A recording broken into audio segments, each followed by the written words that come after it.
Good evening, everyone. Welcome to our general session board meeting for June 2nd, 2022. Study session. Sorry, we're not even there yet. What we're going to do is we are going to remove item 2.01 from our study session and move it to our other study session that's on June 8th. And so we're going to go ahead and we'll be right on time this way, which makes me infinitely happy, to item 2.02, which is as a board, when we get to have a dialogue and discussion around how we prepare for and think through our meeting schedule and the way in which we're going to be able to do business with one another coming up for this upcoming academic year. So as a sort of framing for this, we have had some questions along the way, particularly as we have 3 new board members about why we do what we do when we do it, which are always helpful questions to ask and be able to answer.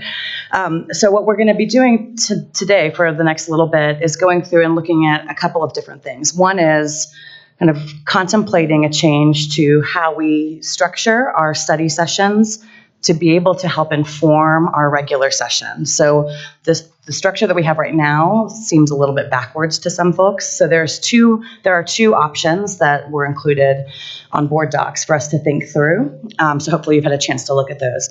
The second piece is I have a sort of strong interest in organizing our board meetings and study sessions so that they align with our strategic plan and are really clearly related to student achievement and growth and success. They're related to our staff and our employees and our organization. They're related to our facilities and they're related to our community. So the other piece of this is going through and talking about what each of us as board members want to make sure as we move forward we see in the structure of our meetings so that we're doing the best work that we can for students in Jefferson County. So why don't we start with part 1, unless there are questions about what I just talked about, and thinking about the options around scheduling. So one is to have a sort of Thursday study session, Thursday meeting, Wednesday study session. I don't know if anyone cares about this, but we need to sort of collectively agree what makes most sense so that we can move forward with scheduling, because it takes a Herculean effort to do so. So I'll open that up. Thoughts? And Stephanie, we're proposing doing the study session before the board meeting, regularly, monthly. The week before, correct. Mm-hmm. I'm in favor of that. And I don't care which night it is. Well, I prefer Wednesdays and Thursdays. And I would say, too, it makes sense since we only take votes, right, on the regular board meetings. And so if we were to have something come up in a study session, we can't vote on it. But if we talk about it in a study session and then have a meeting, we can vote on it. So. Any other druthers? I don't know. I mean, we'll just sort of turn it over to Helen to be able to schedule. Were there anything else, Superintendent Dorland, that you were thinking of in terms of structure that would be helpful for you, cabinet planning, being able to prepare information for the board? Missed that. No, I think it is just a quicker turnaround from study session to your business meeting, which staff is committed to. And then if something is going to take a little bit longer, we can not have you take action, but move it to the next month if necessary. So I really think it's going to be a better cadence. It's the cadence that we're suggesting for the board to consider. The other folks, scheduling, Ms. Miller, anything? I guess my one question would be in regard to having the study session on the Wednesday and then the meeting the following Thursday, timing for documentation to be, for staff to be able to put it together by Friday to get to us by the following Thursday, if that's what you mean by your cadence. Yeah, it is. I mean, I think the cadence conversation we've had is, if we do it right by Wednesday and you study it and you have some things you want added, refined, sharpened, we should be able to do that the next day. It's fresh in our minds, the conversations and dialogue that you've had, the requests that you've made, and hopefully the materials are pretty well prepared for study session. And then we can turn them around for the Friday uploading of materials for the next week. And that's when the two things are related. Otherwise, we're just on the schedule for Friday before the Thursday, the second Thursday of the month. So it sounds like you're looking at the first Wednesday, second Thursday.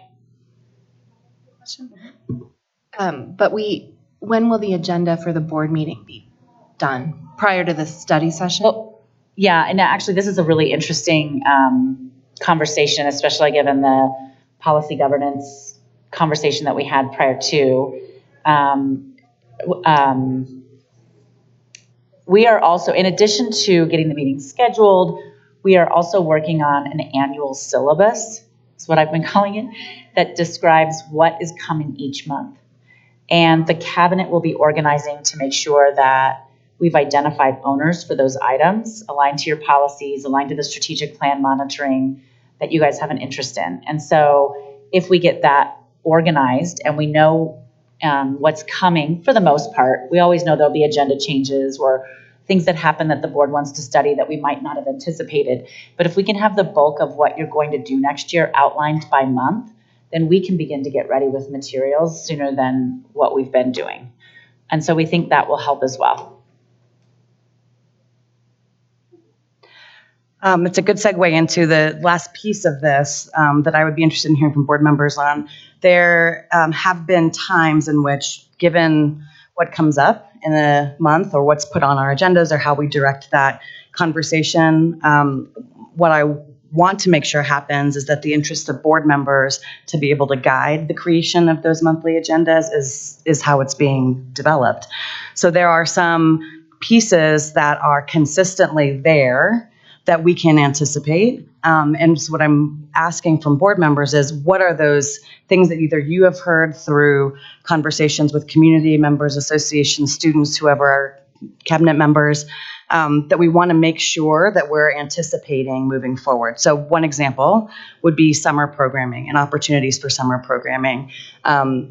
There was not a placeholder for that for this year, and I think we sort of missed our opportunity to hear from district staff about opportunities for summer programming, which also means our vast millions of online viewers also missed that opportunity to hear about it. I want to make sure that we're attending to those things so that we are being good stewards of the work that's being done and we're representing that well. So that would be one component. Another would be for me, and then I'll turn it over.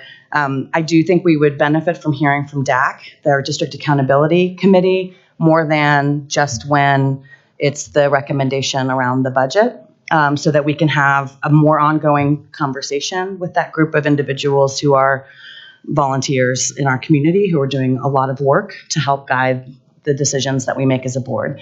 Similarly, our associations have asked for more consistent opportunities to talk to the board so that it's not 1 2-hour session or whatever it is where everything needs to come out, that we can have more of an ongoing relationship. These would be some of the components that I have a strong interest in mapping out in advance so that we can see the year a little bit more clearly in terms of what priorities we want to bring forward as a board. Thoughts? I think that is a good framing, because I know there are certain things that we have to get done during certain periods of the year that we have to have on that list. The summer program I agree with, and the DAC as well. I also, in line with the DAC, I'd like to be talking more about how we're tracking with our, maybe that's not the right word, but following our kiddos' reading and math, and accessing the materials and understanding that the interventions that we are implementing are effective and that we're tweaking as we go, because I think it's important. That's really our competency. That's why we're here, is to be seeing how we're taking care of our kids, and that making sure that we're staffed right, that we have the right supports in place, and that the dollars are being spent the way they need to be. So that would be an area to complement the DAC work. I think it will be helpful too if we align our agendas to the strategic plan. There's always a space for students, which is where we should be leading from. I'm just going to smack it. Other board members. I would be interested in aligning our topics with things that come up. Maybe, for instance, in October there's our Safe Schools Week, and so I would like to have a school safety topic in a timely manner for that.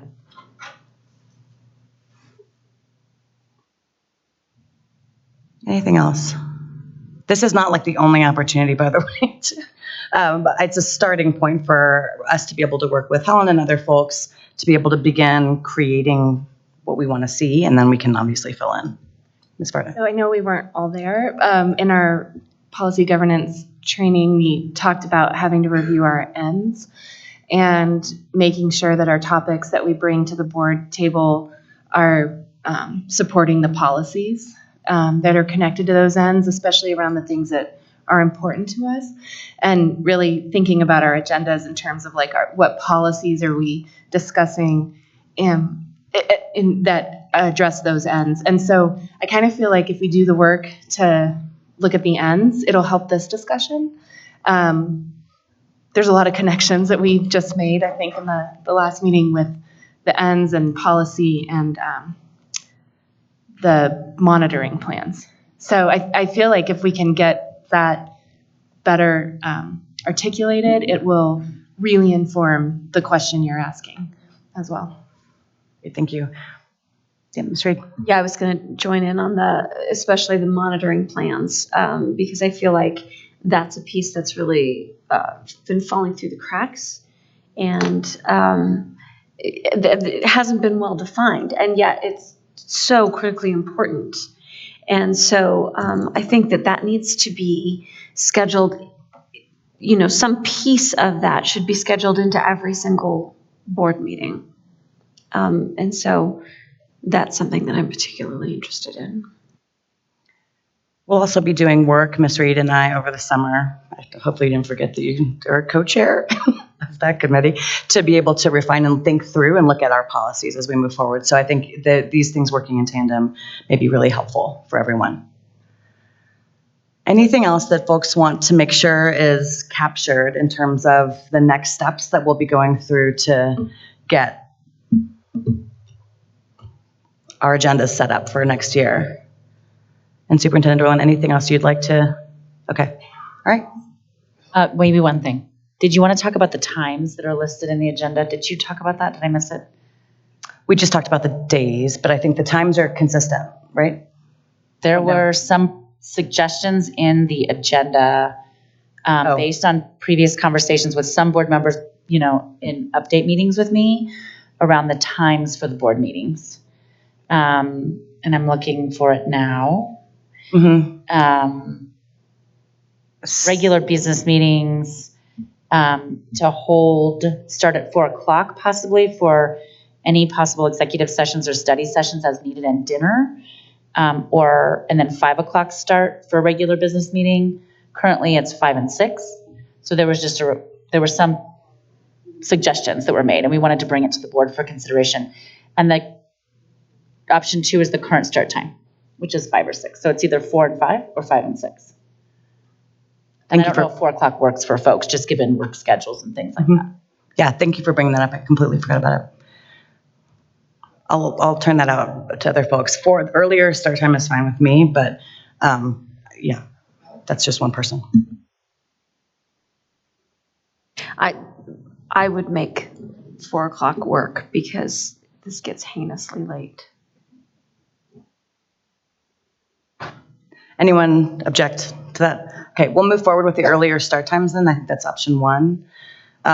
The last thing that I just came back to mind also, Ms. Miller and I have been working on deepening the board's relationship around student engagement particularly, and how we can kind of build into the efforts that are already happening through the work here and the student voice group.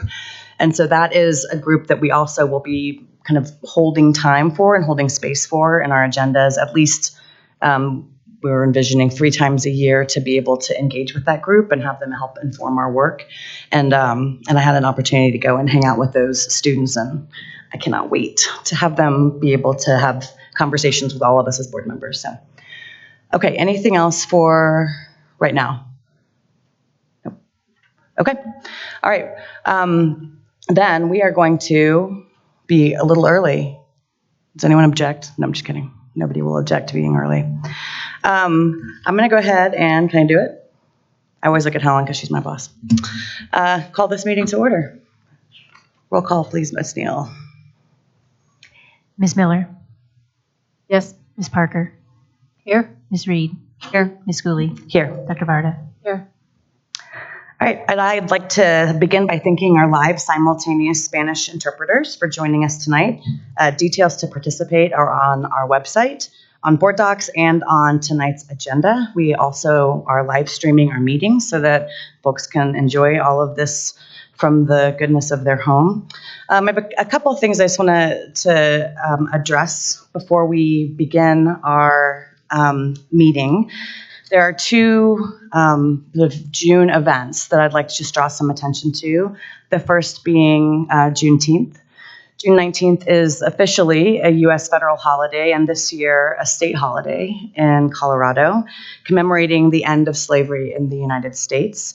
June 19th, 1865, was the day that Union Army Major General Gordon Granger rode into Galveston, Texas, and told slaves about their emancipation. That day came more than 2 years after President Abraham Lincoln issued the Emancipation Proclamation on January 1st, 1863. Even after Lincoln declared all enslaved people free on paper, that had not been the case with folks around the country. As a community, I hope that we can take the time to reflect, rejoice, acknowledge, and sit with a period in our history that shaped and continues to shape and influence our society today. We are committed to continuing to learn, to grow, and to hopefully with our community advance equity for all of our students and staff and for the broader Jefferson County community. The second piece is around Pride Month, also that happens in June. It's a big month, besides being my birthday today. June is also Pride Month. In Jeffco Public Schools, we have taken some intentional action to foster an educational environment that is safe and free from discrimination for all students and staff, regardless of sexual orientation, gender identity, or expression. We really want to affirm that we support LGBTQIA+ staff through our staff support work group with representation from our employee associations. We are moving forward as a board and as a district to think through and develop new support resources and determine ways that we can really honor diversity in our workplace and in our learning environments, expanding training, professional development, professional learning to be more inclusive and to create a shared understanding of how we can foster the sense of belonging that we really want to foster across all of our staff and students. On October 10th, 2019, the Jeffco Public Schools Board of Education reaffirmed its status and commitment to be an inclusive community, explicitly welcoming all staff regardless of their ethnicity, race, color, religion, national origin, ancestry, sex, sexual orientation, gender identity, genetic information, age, veteran status, or disability, and reaffirms its commitment to working with local partners and continuing to pursue policies and programs that improve the learning environments and the working environments of everyone in our district, and particularly to make sure that students feel safe and feel like we are affirming who they are. So thank you for letting us recognize those two very important things that June represents. With that, we've got one more, and Superintendent Dorlin, I'm going to turn it over to you. Thank you, President Schooley. I'd like to begin by saying happy birthday to our board president. Extending him with that. And thank you for your intense commitment to our community by being here at our board meeting on your birthday. And I do appreciate the time to deliver a few remarks about the end of the school year. All of us had the honor of attending many graduations over the past few weeks to celebrate our students, their families, and the many staff who have had an incredible impact on our graduates' lives throughout their educational careers in Jeffco. Attending graduation is a great reminder that we do not achieve the important milestones in our lives alone. All you had to do was look out at the crowd, at the big smiles, the raised cameras, and the thundering applause to see the people who have been with our students through the best of times and helped them through the worst. And I do want to take a moment to talk about the worst of times weighing on many of us. As we were finishing up school last week, a tragedy was unfolding in Uvalde, Texas. Robb Elementary's educators, students, and families remain on our minds this week. This is very personal for us in Jeffco. We stand in solidarity with Uvalde, Texas, as they cope with the devastating loss and suffering. We stand side by side with them and every other school district in our country coping with the fear and anxiety that these tragedies generate. I'd like us to take a moment of silence to recognize Robb Elementary and the entire Uvalde community.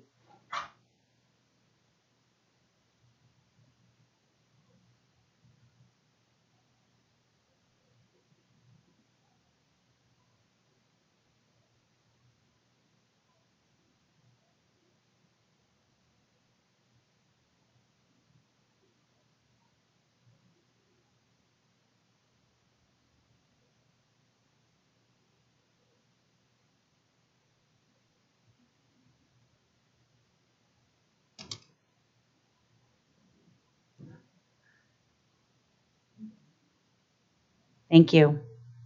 I do also want to take one moment and reiterate for our community that student safety is a top priority in Jeffco. We are committed to keeping our students safe and working with our neighboring districts across the nation, and experts to do everything we can to employ what we know and how to enhance the safety for all of our schools. We will be actively working on reviewing our safety protocols this summer and talking about, are there additional things and measures that we need to take here in Jeffco? Every single student in our nation should have the opportunity to walk across the graduation stage and feel the sense of hope and possibility that we saw in our Jeffco graduates over the past few weeks. I want to end with a big congratulations to the class of 2022 and to everyone who supported our graduates on their journey. Thank you very much. Thank you, Superintendent Orlin. If you would please rise to join me for the Pledge of Allegiance. I pledge of allegiance to the flag of the United States of America and to the republic for which it stands, one nation, under God, indivisible, with liberty and justice for all.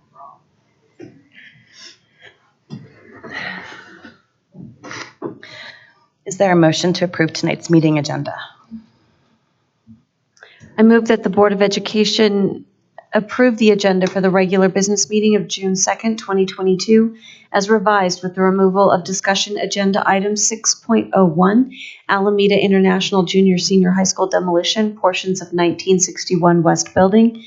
1969 and 1974 additions. The addition of executive session, item 1.03, negotiation strategy related to current negotiations with employee associations and personnel matters, and renumbering subsequent agenda items as necessary. Is there a second? Second. Any discussion? I apologize, I don't know. Were we taking the committee things off the consent agenda? We were. I was going to do that with the motion for the consent agenda. No, that's okay. This is always good to put it out there. We can do 6 of one, half dozen of the other. Why don't we do that during the consent agenda, and that'll give us time to get the renumbering done. Great, thank you. Any other discussion points? Okay, it has been moved and seconded. Roll call, please, Ms. Neal. Ms. Miller, Ms. Parker, Yes. Ms. Reed, Yes. Ms. Cooley, Yes. Dr. Varda. Yes. All right, this is the best part of our agenda. So tonight we have, so next we welcome those we've invited for our honors and recognition. And I will begin with our 51st Annual District Purchase Awards for the art exhibit of 2022. So this evening we are recognizing Jeffco's creative and talented students whose art was on display for the 51st Annual Elementary, Middle, and High School Art Exhibits this spring. Each year, our board looks forward to celebrating the students' art that's been purchased by the district for display in the boardroom behind us and in the many hallways and rooms of the Education Center building. A big thanks to all of the teachers that support these students and their craft. It really is truly amazing to see. Is Mr. Miller here? Hello, Tim Miller's here with us tonight. Now I can say it and it's true. Tim is the curator for the Jefferson County Schools District Purchased Art Collection and has been teaching art to students at Golden High School for 20 years. Board members, you have the certificate and payments for students within your director district to distribute tonight.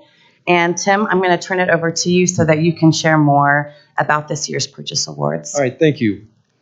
I'm presenting to the Board of Education this evening the District Purchase Awards for the 2021-2022 elementary, middle, and high school art exhibits. I would like to thank the art show coordinators of these 3 exhibits, without whom these wonderful opportunities for students would not exist. Also in attendance tonight is outgoing Jefferson County Visual Arts Coordinator Shannon May. She will be taking over as an art teacher at the Manning School. I want to thank her for her hard work as the coordinator and also for her dedication in promoting these art exhibits and encouraging teachers and their visual art programs. Shannon? Thank you. All of the pieces of artwork that you see up in the front of the room were selected for purchase by Jefferson County School Board President Stephanie Schooley and Superintendent of Jefferson County Schools Tracy Dorland. I would like now to read the names of the students who are District Purchase Award winners. And as I read your name, if you are in attendance, if you would just come up to the front of the room and stand next to your piece of artwork. The first purchase award from the elementary art exhibit goes to Alana Dallier, a 3rd grader from Semper Elementary, for her artwork titled The Dog Dasher. Her art teacher is Ann Rhodes. The second purchase award from the elementary art exhibit goes to Madison Lucas, a 3rd grader from Fairmount Elementary, for her artwork titled Colorado Kingdom. Her art teacher is Mark Griffin.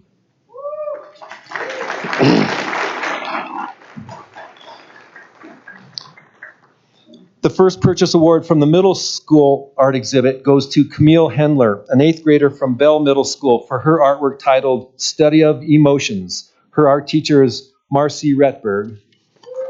Okay. The next purchase from the middle school art exhibit goes to Ariana Chavez Mong, an 8th grader from Addenbrook Classical Academy, for her artwork titled Caribbean Girl. Her art teacher is Katie Smith.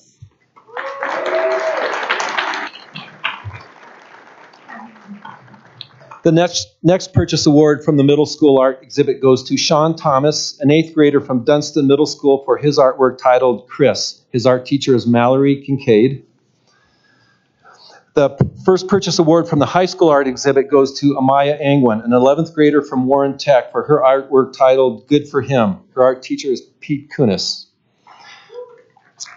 The next purchase award from the high school art exhibit goes to Christopher Billings, a 10th grader from Lakewood High School, for his artwork titled Heading West. His art teacher is Nicole Brown. The next purchase award from the high school art exhibit goes to Ailey Latham, an 11th grader from Wheat Ridge High School, for her artwork titled Fox Friend Pyro. Her art teacher is Burke Edgar. The next purchase award from the high school art exhibit goes to Zijemba Magoya, an 11th grader from Devlin High School, for his artwork titled Villain. Zijemba's art teacher is Devin Lawrence. The next purchase award from the high school art exhibit goes to Ella Valdez, a 10th grader from Wheat Ridge High School, for her artwork titled King of Coral. Her art teacher is Burke Edgar. The next purchase award from the high school art exhibit goes to Zaylin Wiggum, a 12th grader from Warren Tech, for his artwork titled Contemplation. His art teacher is Pete Kunis. The next purchase award from the high school art exhibit goes to Brianna Young, an 11th grader from Stanley Lake High School, for her artwork titled Preeminent. Her art teacher is David Burton.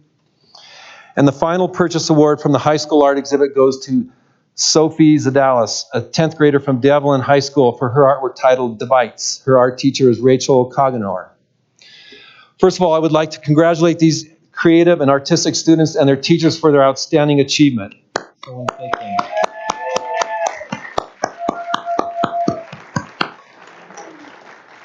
Right now, I would like to just allow a few minutes for family members to take photos and for the board members to personally congratulate the students.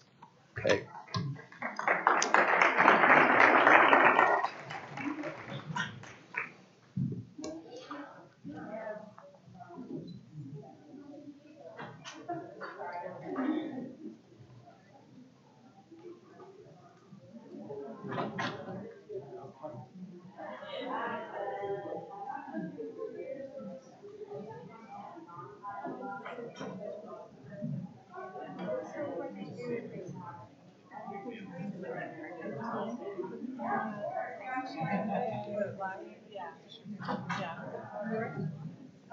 Right next to right, yeah.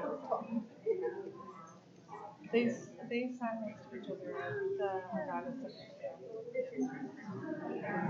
We were very impressed with that. Very nice.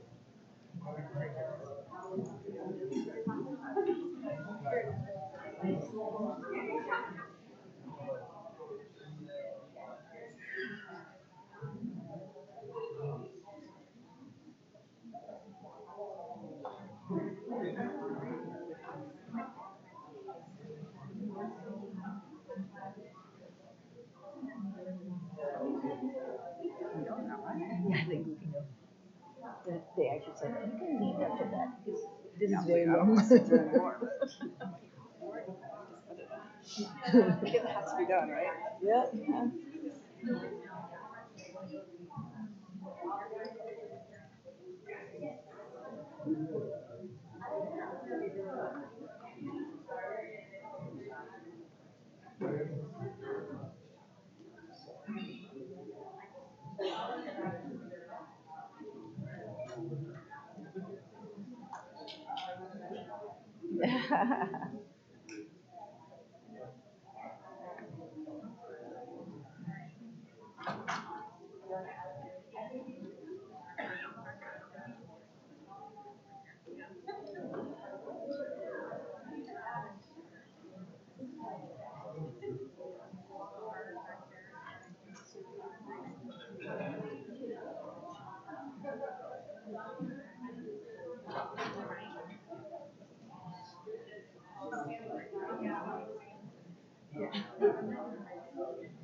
We're going to turn it back over to Tim for a moment to close out this portion of our awards and recognition. All right. All of the artwork displayed here tonight will join the district's art collection, which now numbers over 298 pieces of artwork and is on display throughout the Education Center. I would like to end by saying that we know that the arts can develop and encourage enthusiasm and motivation for learning with their emphasis on creative discovery and their ability to stimulate a variety of learning styles. The arts teach discipline, value of sustained effort to achieve excellence, and the concrete rewards of hard work. And as always, I speak for myself and every art teacher in the district. We thank the Board of Education for your time and continued support of art education in the Jefferson County District. Thank you so much. Thank you.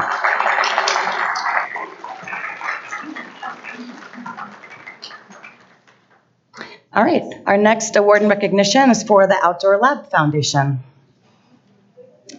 I'll turn it over to Ms. Reed. All right, thank you. Next, we want to recognize the Outdoor Lab Foundation. The mission of the Outdoor Education Laboratory Program is to enhance and enrich student learning as an integral part of sixth grade curricula by providing opportunities for hands-on, experiential, authentic learning in an outdoor setting. The Outdoor Lab Foundation was founded in 2003 to inspire community support for and advocate on behalf of this unique Jeffco rite of passage. The foundation works in close partnership with the Outdoor Lab sites and the district more broadly to focus fundraising efforts and advance programs that make outdoor labs safe, fun, and impactful for every student who attends. Brian Martin, the Executive Director of the Outdoor Lab Foundation, has worked at this organization for 1.5 years. Brian, please come join us up in the front of the boardroom for the check presentation. Thank you very much for having me. Again, Brian Martin, Executive Director of the Outdoor Lab Foundation. I'm incredibly honored to be working with the foundation and on behalf of the Outdoor Lab sites. We've had a great year, and we wanted to share that that success with you all this year tonight as a way to kind of report on all the progress we've made throughout the year. I'm happy to present this check for $340,000 to the Outdoor Lab program and to Jefferson County Public Schools across the district. The way that $340,000 breaks up is first and foremost to support tuition assistance programs across 35 middle schools. We want to make sure that paying student fees is not a barrier to participation for any kiddo that wants to come up and take part in Outdoor Lab. So we delivered $195,000 across those 35 middle schools for tuition assistance. We also made a large gift of $108,000 to support the construction of the new dining hall that's going into the Mount Evans campus here this summer. So that's going to leverage district dollars going in through the capital expense project up there. So really, really happy to be able to support and participate in that project as well. Some of the other ways that we support Outdoor Lab, we provided $20,000 to the intern program. There's 10 interns per site per semester, and each intern not only receives a $1,000 stipend for their semester-long term of service, but they also receive 3 college credits through Red Rocks Community College as part of their outdoor education program. We provide $20,000 of the $40,000 needed to pay those intern stipends out. We delivered $10,000 to the high school leader program. There's about 1,000 high school kids that come up and volunteer a week at a time, earning really important community service credit hours. And they serve as awesome young adult mentors and instructors out on the campuses week in and week out. And then we also support just through little bits and bytes over the course of the year, infrastructure improvements and maintenance improvements, site enhancements that make the campuses really fun, safe, attractive venues for outdoor education. So we delivered about $10,000 there. So all in all, that kind of rolls up to the check that you kind of see in front of the podium here tonight. I also wanted to share that in striving to be a great partner to Outdoor Lab and to the district, the foundation has worked on and in partnership with teachers, with the schools, with the site staff of Outdoor Lab, with our donors, with our sponsors, a new strategic plan that I think in many respects aligns with what you all have going on at the district level from a strategy standpoint. And so I brought some papers to kind of share with the board the Outdoor Lab Foundation's multi-year strategic plan and that framework that, again, I think aligns really well with a number of things that you guys are thinking about and talking about within your strategy. So that's all I had to share. I was hoping that I could get 30 seconds of your time to just get a little photo op with everybody around the fun check. Awesome. Thank you. And, oh, there you are. Great.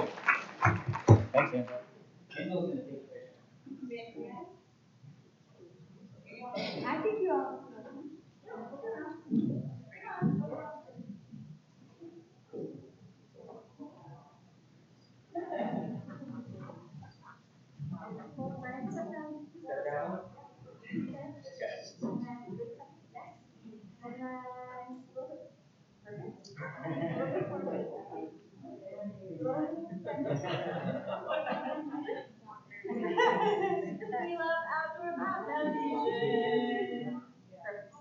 Thank you very much.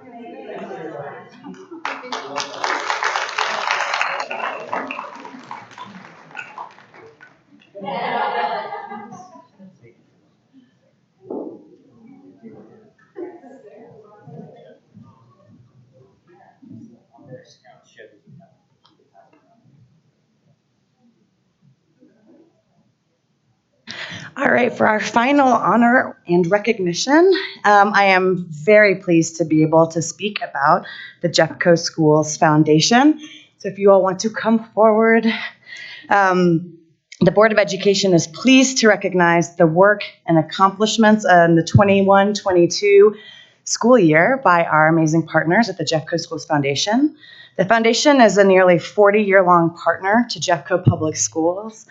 As an independent nonprofit partner, Jeffco Schools Foundation has a long history of raising resources to provide academic, programmatic, and enrichment support to Jeffco students, educators, schools, and families.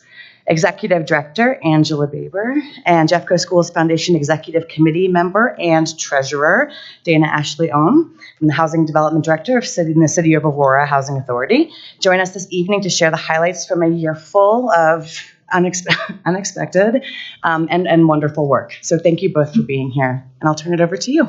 Thank you so much for having us. It's such a pleasure to see the art behind you, to be in person, and to be reflecting and celebrating on all these accomplishments of the district. So my name, as was said, is Dana Ashley Ohm, and I'm the board treasurer. I also build affordable housing in my day job. So there's two things that I hold as foundationally important, and that is affordable housing and education. And so this is my way of sort of acting on both of those impulses that I feel make society a better place. I come from a family of educators and volunteers who've also made their life work to increase opportunity for the next generation. So I serve on this board as a way to give back to the district that helped my two children to thrive, and even if that meant providing education in very unconventional ways. So first, let me start with the great news, the gala. Thank you to those who attended. I can say we all clean up very nicely when there's a fun event to be had. It was great to be back in person, and the 2022 gala showed an increase in attendance and revenue from pre-pandemic years. We raised over $200,000 to support our students and programs, which was fantastic.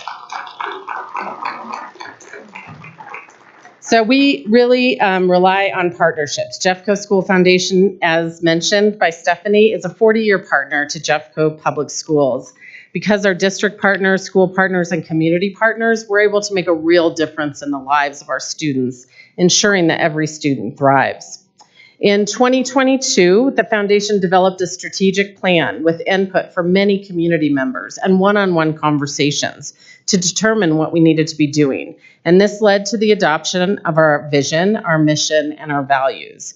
Members of the foundation and the board live our values, the first and foremost of which is students first, always. Jeffco Schools Foundation operationalizes our vision and mission through three strategic priority areas: equity, excellence, and engagement. And we are here today to celebrate our impact and support of our students, educators, and schools. So the next slide. Since 2020, we've not only increased our supports to schools, but also deepened our support for students who need us most. So you can see here, the green line is our 2020 support and the blue line is our 2022 support. So you can see we've had increases. So in 2022, Jeffco Schools Foundation supported about 80% of our schools overall. And today we're supporting about 96% of our schools. That was one of our goals as a foundation. So significant supports you see there are 5 or more supports to a school. Strong supports are 3 to 4 supports, and some supports are 1 to 2 supports. So you can see the growth in the significant and strong support areas. And this during this time, we were also able to increase our supports for the highest need schools. So the Schools Foundation defines needs across 4 tiers, as the Title I designation alone doesn't allow a full picture of school needs. And moving forward, our Justice, Equity, Diversity, and Inclusion, also known as JEDI, very cool, committee will be defining measures that go beyond academics and socioeconomic status to ensure we are aligning our supports in equitable ways. I now would like to introduce you to our executive director, who all of you know because of her great work in the district. So many of our achievements are a direct result of her efforts to build community and make an impact.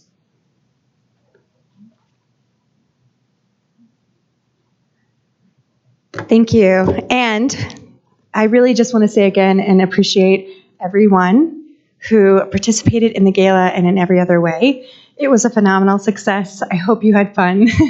So thank you again. In terms of the support that we talked about, I wanted to just spend one moment on the support that we actually are giving to contextualize it. Jeffco Summer of Early Learning, that's literacy. STEM, that has grown into career development and career pathways and opportunities. Learning Ally, again, literacy, art shows. I think everyone here probably knows about the art shows. They're beautiful, scholarships to students. It's a really wonderful thing. Jeffco Partnership Collaborative, that is really, for us, very important because it's the deeper investment in our articulation areas, particularly with a focus on equitable, not equal, so those who need us the most. And we have incredible partners in that who are not here this evening, but who are amazing. So Edgewater Collective, Lakewood Connects, the Action Center, many of those partners who are community and supporting our schools, our parents, our families, our educators. So there are a number of things here, including our scholarships, serving kids, that we could go over for some time, but I'm very excited as we move forward into this next fiscal year for us, for you as well, to be able to imagine and support the things that are really working well and to really dream about what might be. And I think that for me, as the executive director of this foundation, is what's exciting. I have 3 kiddos in Jeffco schools. And I really would love to be able to, with the foundation and this partnership, continue to evolve supports in a way that really deepen them, that matter, and that make a difference. What I wanted to show you as a Board of Education is this slide, which I think is wonderful because you can see that across our articulation areas, so for every single one of your 5 districts, we're supporting in a variety of ways. And I think for a large district like Jeffco, this is really meaningful and important.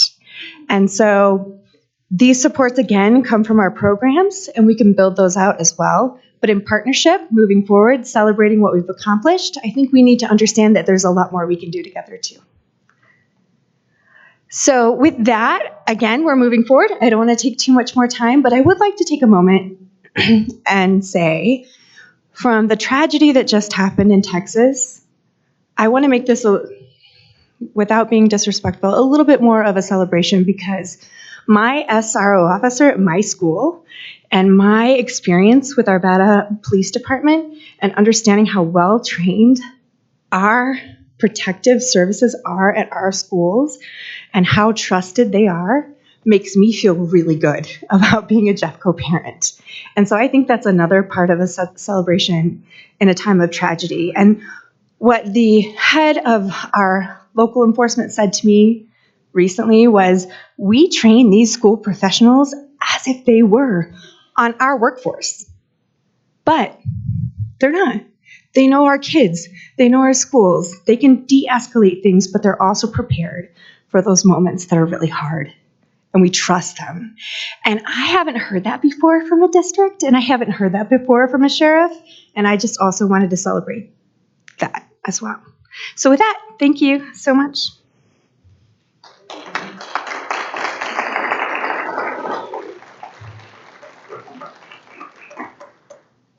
All right, congratulations to everyone that was honored and recognized this evening.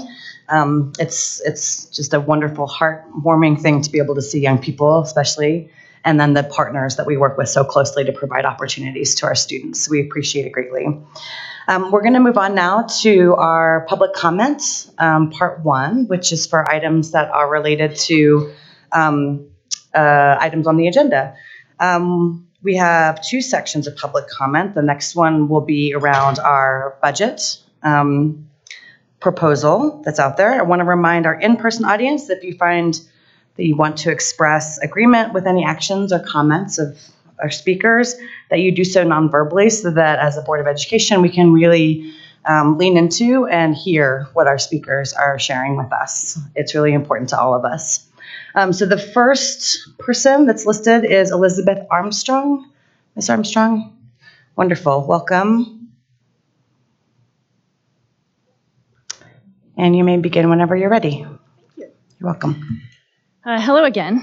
I came before you last month and asked for transparency regarding bond spending, implementation of the Moss Adams recommendations, and a laser focus on spending funds for improved outcomes in reading, math, writing, science, and the arts. Ms. Dorland spoke with emotion about regaining the trust of the community and increased transparency around teacher negotiations. And then instead of implementing those Moss Adams recommendations, you hired a PR firm to the tune of $125,000 to what looks like board-splain to the community how those bond funds were spent, among other things. That isn't transparency or accountability. Like Superintendent Dorland, I offer trust first, and it's yours to lose. Let me just say that y'all are working from a deficit. So I repeat what I said last month. Please restore my faith with action to improve transparency and accountability for Jeffco taxpayers and parents by implementing the Moss Adams report and providing additional oversight on bond money requests, or we won't approve anymore.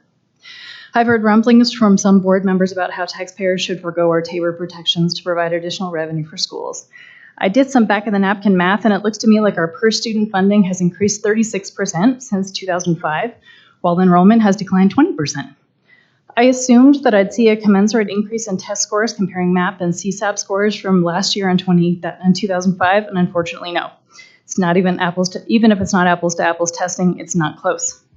How is it that we're spending so much more money for worse outcomes? Speaking of outcomes, I really appreciate Ms. Nikothodis' commitment to data-driven modifications to student instruction. I really do. Thank you for the last slide in the MAP Springs 2022 trends slide. I don't love the statement that it takes 3 years for new curricular resources to impact student outcomes, though, and it's difficult to believe. Given the in places seriously concerning MAP Spring Trends report that you're presenting tonight, as a parent, I want to know what the plan is for catching those students up who fell behind over the pandemic. Not just making curricular improvements for students in the future, but to help our children who have been most impacted by the last 2 years. While I'm strongly in favor of competitive pay and paid planning time for talented and dedicated teachers, I am not in favor of our children losing out on 3 days of instructional time. Our kiddos got 2 more days of instructional times to help them last year and then lost them again at the end of the year. Now they're losing 3 days? That's enough of the instructional time hokey pokey. Pay teachers for planning, but not during instructional time. Our students have lost enough. I would also really like to know how we're going to pay for the obviously ongoing and apparently large salary increases when our enrollment and revenue is declining. As a small business owner, I know that using finite reserves to pay for ongoing expenses is a recipe for disaster. I imagine that you'll say that we gain efficiencies by consolidating schools and right-sizing staff, and I really hope that's true in order to provide our kids with sustainable, quality education, but it sounds like those decisions won't be made soon, and I'm worried about it. Lastly, Ms. Reed, I heard your concerns last meeting that you'd all be pounced upon for not following your policies for similar statements like that. I heard Ms. Dorland's pleas for working together to build trust and fix the culture, and I want you to know that I don't like being here. I'm an introvert, and this is uncomfortable for me, but I once stood between a charging bear and my 5-year-old, and you're not nearly as scary. Which is to say that first I'm a mom, and I do anything for my kids, and while I would like to see us both as on the same side of my kids, as my kids, that's sometimes hard to square with your decisions or lack thereof. I don't want to pick apart your adherence to policy. I just want the facts and decisive, bold action to help our kids because they aren't okay and they don't get a do-over on this time. Thank you. Thank you, Ms. Armstrong. Our next speaker is a group under Genevieve Bassett.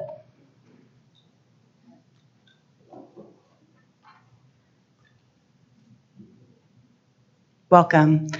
If you all could just please introduce yourself before you get started, that'd be wonderful. You can start whenever you're ready, or when Drew says so.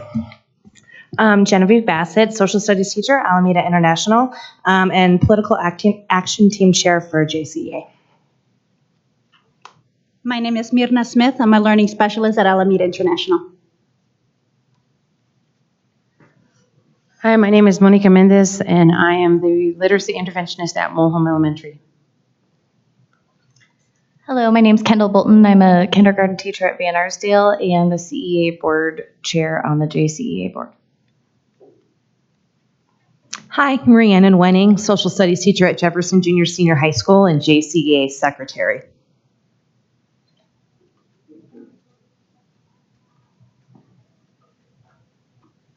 Hi, and thank you for this opportunity to speak to you.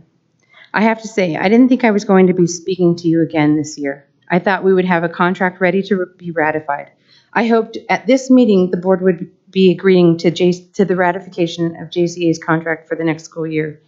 As a Title I teacher who has been diligently and dedicated all year long, I am quite disappointed in having to start my summer without having a contract ready to ratify.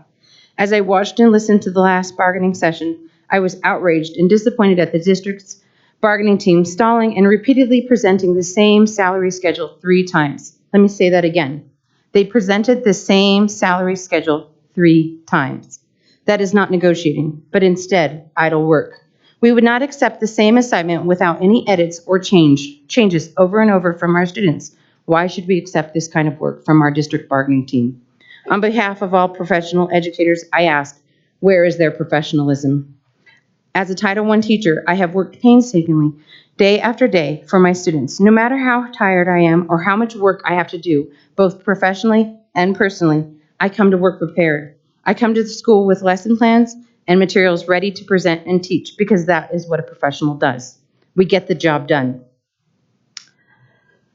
I watched the district stall and present the same stagnant work. It made me think of my teenage son. I have told my son repeatedly, in this house, we put in work, we grind, we get the job done. As a professional and someone who works hard, why does the district not put in the same work?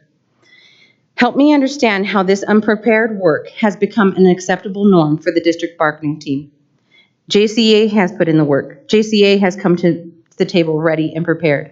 I asked the district team to show us that they value educators and be the leaders and professionals that I know that they can be. In the district, I want to be proud to represent. When JCA does return to the table with a mediator, I urge the board to recommend accepting JCA's last proposal, which includes a 1% stipend for Title I teachers. For me, that was the last and final offer that I would ratify.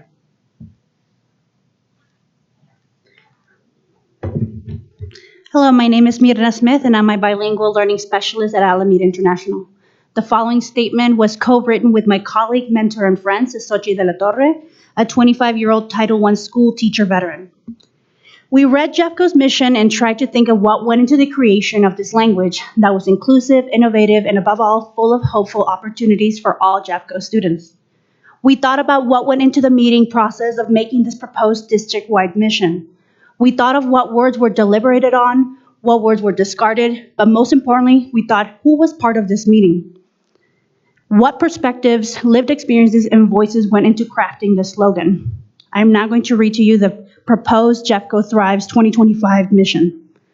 Our mission is to provide a world-class education that prepares all Jeffco students for bright and successful futures as local and global citizens. We feel the harsh reality of what is required to support Jeffco students at a Title I school that has not been fully considered in the crafting of this mission statement because extrapolating past and current student outcomes and the impacts of staff turnover, Jeffco will fail to meet the stated mission on behalf of its student if we do not consistently retain more highly qualified, experienced staff at our Title I schools. We broke down the proposed Jeffco Thrives 2025 mission into 4 parts. Part 1, world-class education. Part 2, prepares all Jeffco students. Part 3, bright and successful futures. Part 4, local and global citizens. So let's break it down. Part 1, world-class education. We want all of our Jeffco students, including those in Title I schools, to be able to compete academically on a global level. In order to provide this kind of academic rigor, see sustained academic growth for all students, we must retain highly qualified and experienced educators in all subject areas. Title I schools struggle to do this to a higher than average staff turnover rates. We must do better. Number 2, prepare all Jeffco students. The high turnover rate for educators working in a learning environment surrounded by trauma, the chronic academic underperformance, and stubbornly high dropout rates, and the violence and the drug overdoses and the deprivation experienced by our students strongly contradict the notion that Jeffco is preparing all students. This high turnover rate of staff due to the nature of this high-need environment impacts our students through a lack of consistency in staff, routines, or ability to develop meaningful connections with teachers and mentors to equip them with the preparation tools for life after Jeffco. Part 3, bright and successful futures. The strongest indicator for future success is past and present success. By our current measurement, our Title I students as a whole have not consistently found equitable success. We have the ability to change this. Providing our Title I students in communities with consistent staff will create a consistent academic culture and rigor that they currently lack. Providing a stipend to Title I educators may help create the necessary stability as a first step to equitable outcomes. And last part, local and global citizens. The majority of students at Title I schools are of global majority, BIPOC, Black, Indigenous people of color. Many are immigrants or refugees. Because of their ties to countries around the world and various ethnic and socioeconomic communities within our region, our students are literally already local and global citizens. They bring with them languages, cultures, and experiences different than those typically encountered in non-Title I schools in our district. This can create educational challenges for our staff who are often inexperienced in dealing with all of the factors that impact our students' learning. Staff who are inexperienced with Title I populations often find themselves struggling to connect and communicate effectively with students and families, which directly contributes to negatively student outcomes and teacher turnover. To better support equitable outcomes for Title I students, Jeffco can provide a stipend as an incentive for hiring and retention of highly qualified educators who can connect, effectively communicate with their students and families. I enlisted as an educator not only to bring dignity and respect to the profession for which I'm passionate, one which can be life-changing when properly supported, but also to help break down those kinds of barriers I experienced as a first generation of both high school and college graduate, daughter of an immigrant, second language learner, and BIPOC woman. Although I'm a young educator, I've experienced and observed life in broken educational systems over and over again. They very nearly crushed me as a student, and I have seen my peers, friends, family, and community members relegated to futures no better than those of their immigrant parents due to deep-rooted, broad-ranging failures in the public schooling to which they have access to.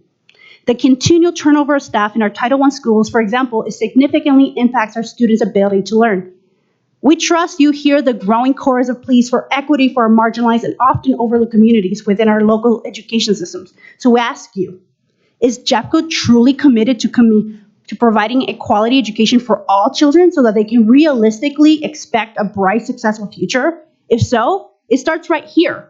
It starts with fair, reasonable compensation and a stipend to our Title I teachers so that our students are provided with a consistent academic environment and school culture. A stipend to our Title I teachers would allow us to hire and retain teachers our impacted students desperately need and deserve, and ensure that Jeffco's mission statement actually supports Title I students and communities. We challenge and strongly urge the Board of Education to reconsider their stance toward incentivizing Title I educators, the people on the front lines with the heaviest of burdens, yet in the best positions to help ensure access and equitable education system for all Jeffco students. With Jeffco's mission statement clearly in mind, consider that no school district which follows its educators can provide quality education for all children or adequately prepare students for its bright, successful future. I will leave you with this quote as you reflect on the district's proposed mission statement. Don't tell me where your priorities are. Show me where you spend your money, and I tell you what they are. Thank you for the opportunities to speak on this topic that matters to so many of us. We hope you feel the urgency in this request and can envision the meaningful changes this could make for so many. Thank you. Yesterday, fellow colleagues shared an email response they received from Director Reed. in regards to our negotiations and compensation proposals. She stated, quote, "I realize that it feels disheartening not to have a compensation agreement between the district and our associations if we concluded the school year. Please understand that this has not been the result of bad faith negotiations. The board and district have offered several options meant to meet the need of our educators and support professionals, including a plan that honored mid-career educators and gave stipends to Title I," end quote. Respectfully, Director Reed, that is simply not true. District management has brought forth the same proposal 3 different times. Each time they had redlined a stipend for Title I. Perhaps district management has put forth other options over the phone or in emails, but it wasn't at the table. Your team had 11 bargaining sessions to get the job done, yet they chose to wait until the last 2 sessions to make any movement. To add insult to injury, in the final hours of the last bargaining session, your team reduced itself to only 2 people who clearly were not empowered to reach a deal. 11 sessions and no movement on compensation. It's no wonder our members feel like this is surface bargaining and why our team declared impasse. Thank you. Thank you. We move on now to our public comment having to do with our proposed budget. And we have a group with Brooke Williams. Welcome. Once again, if you don't mind introducing yourselves, I'm sure we can introduce yourselves for you, but if you don't mind doing it, that'd be great. Happy to do so. Ms. Dorlin and directors of the Board of Education, thank you for allowing us this opportunity to speak. I'm Brooke Williams, JCA President, Jeffco Parent, and Jeffco Educator. I'm Rob Cassidy. I'm a teacher at Stanley Lake High School and a member of the JCA bargaining team. I'm Julie Cassidy, longtime teacher at Stanley Lake High School. Richard Sanchez. I teach 6th and 7th grade social studies at North Arvada Middle School, and I'm also a member of the bargaining team. All right. We as JCA leaders, district management, and Board of Education members have a shared interest in giving our students, community, and employees the best public education experience possible. This year, our teams have worked together to bargain for a common good for our Jeffco community. However, as you know, the state of negotiations is not ideal. Perhaps, arguably, our biggest win for the year actually also illustrates our frustration. In the last bargaining session, district management finally agreed to include language that specified secondary teachers' workload as 5 classes. We are thrilled with this language because it benefits our students greatly. It's truly something we celebrate. However, with that said, should our biggest win be something that has been standard practice for at least 30 years in our contract? Should recognition of the status quo be that big of a deal?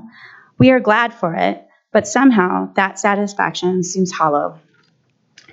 In contrast, we have been hindered by an effort to just acknowledge that steps be granted unless there is a fiscal emergency. Once steps were a foregone conclusion, but after teachers graciously opted against taking them for a couple of years in the Great Recession, attaining them has become an annual rite of tribulation. Is it really in the district's best interest to throw up obstacles such as this to make it harder for educators to gain a fair wage and beg yearly for a step increase? Similarly, district management has consistently struck out a small stipend for those Title I teachers. You have heard in other board meetings the dedication and effort that these educators put into their jobs and well-being of their students. We urge you to consider allocating a small amount of funding to honor their work at these dedicated professionals do daily. Furthermore, there is continued disagreement as how to best address the desperate planning time currently available to elementary, middle, and secondary educators. This is a difficult problem that will not likely be resolved fully until after the implementation of more uniform schedules for the 23-24 school year.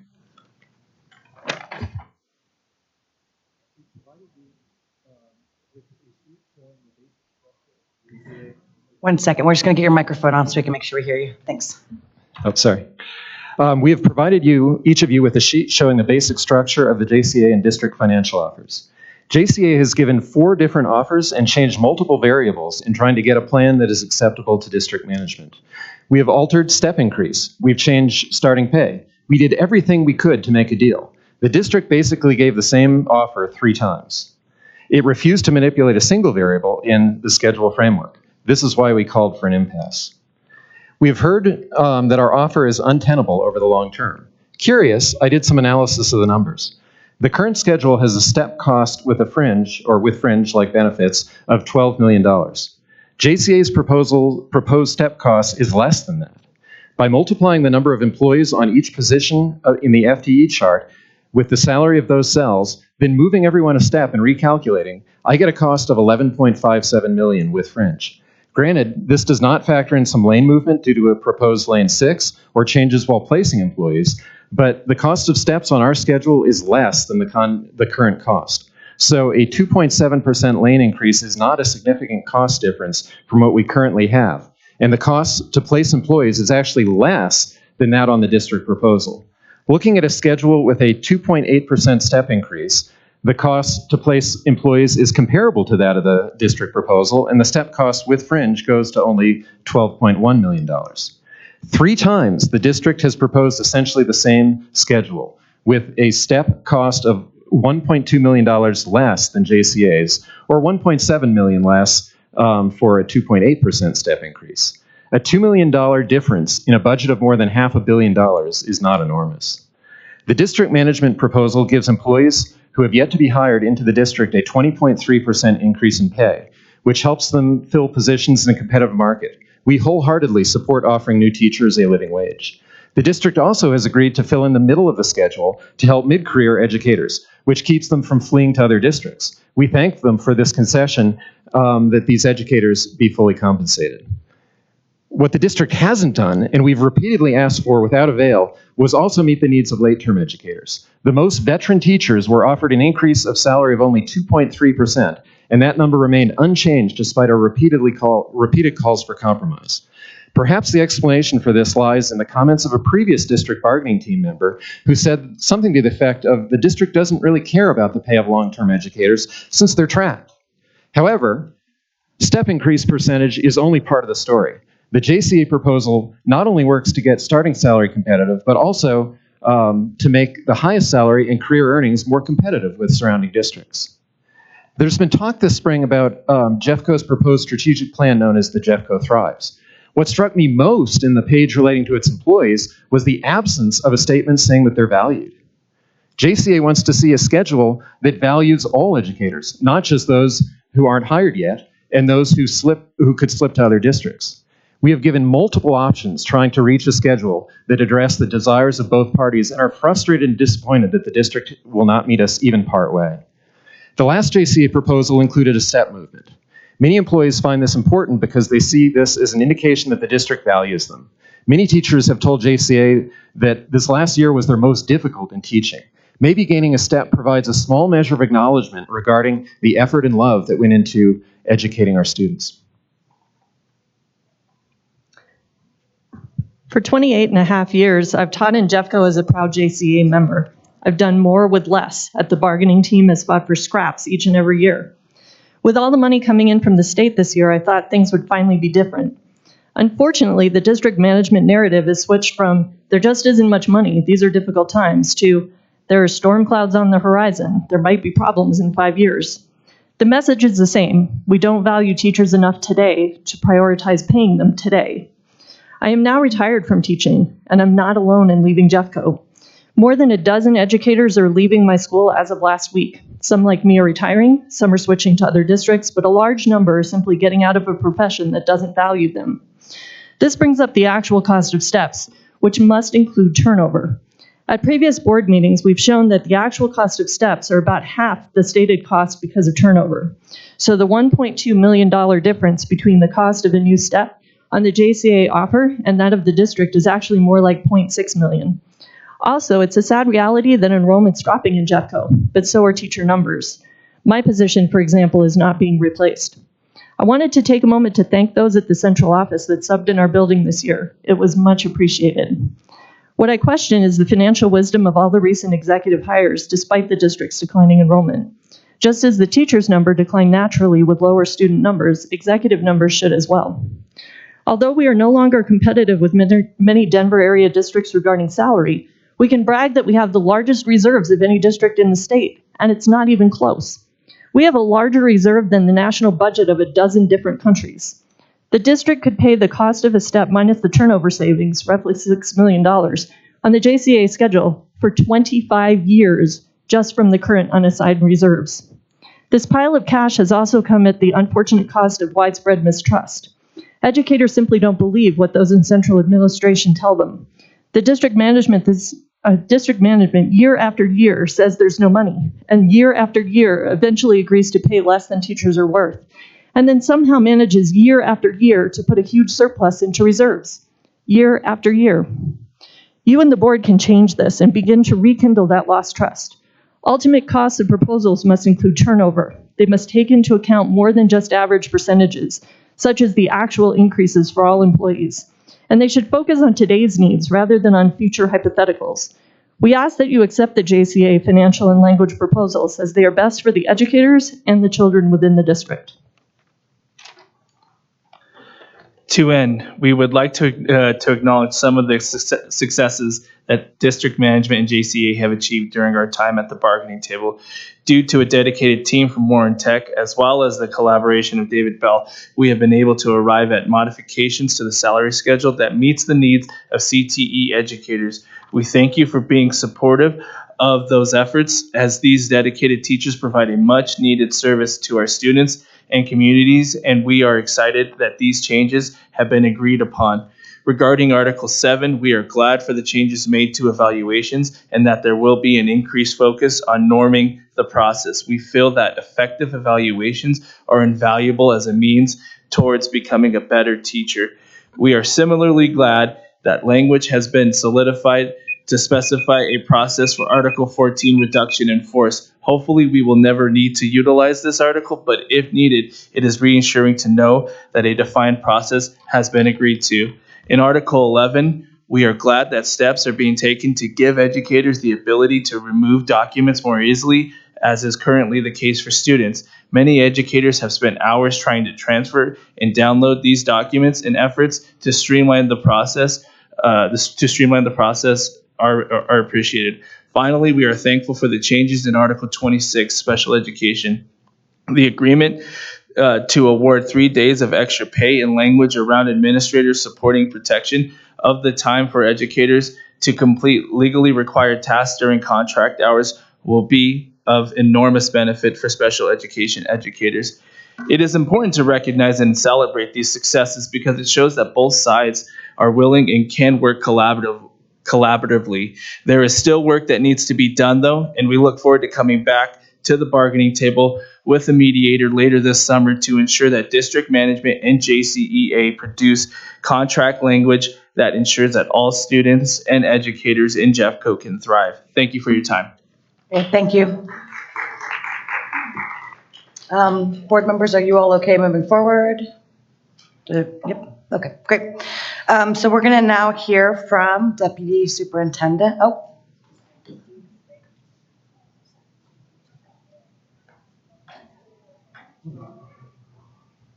We are going to do this and then take a break. She said, sorry, no, walk slower, Dr. Kim. Okay, sorry about that. We were trying to plan logistics. Welcome, Deputy Superintendent, Dr. Kim LeBlanc-Esparza. We're going to hear from you on student academic achievement and growth results in reading and math from 2018 through 2022.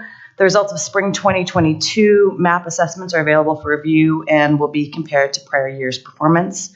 In accordance with Board Executive Limitation Policy 11, the superintendent shall not fail to give the board as much information as necessary to allow board members to be adequately informed and supported.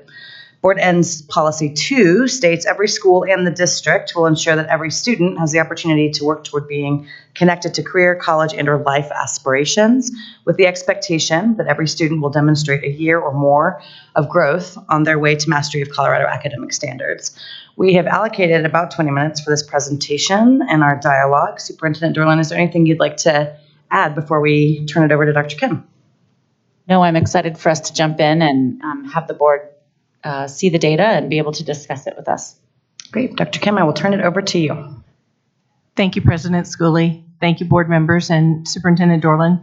I'm actually quite excited about this presentation. Obviously, this is sort of my water that I like to swim in, but I also recognize that getting back into data trends means that our kids have been consistently in school and we're able to start to look at data and tell us how our students are doing and what we need to do if they're not succeeding or they're not thriving. And this year, our students were able to take our MAP assessment, fall, winter, and spring. And that is a typical cadence of our students. And we were able to go back, and I want to thank Carol Eaton's team for helping me put together data trends for you this evening that we'll talk through with an opportunity for you to ask questions toward the end. I feel like I'm learning our data right alongside you, being new into this role. And so hopefully we'll begin to ground what we know about our data, asking the right questions, and certainly helping us as we move forward as far as what we want to know about our data as we build a data culture.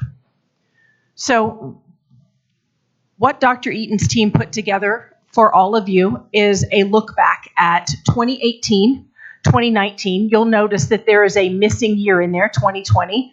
Students did not take MAP during that year. And then there's 2021, and then this year, 2022. The first slide that you see here shows grade 3, 4, and 5. And I'll point out, this is not cohort data. This is third graders. This is fourth graders. This is fifth graders. So 4 different years of those students in those grades. We'll get to cohorts later where we can see over time how students performed in their third grade year, their fourth grade year, their fifth grade year. But what I would point out within this slide is as we look at the data, you can see pre-pandemic in 2018 versus this year and look at some of the trends as far as what happened with our students. You can certainly look at the notes that Justin and Dr. Eaton put together for us over on the right-hand side. As far as grade 3, 1 point increase, grade 4, 3 point increase, grade 5, 1 point increase in our high average students. And then you can see sort of as our red, orange, and yellow bands, how our students are performing in the average, low average, and low categories as well.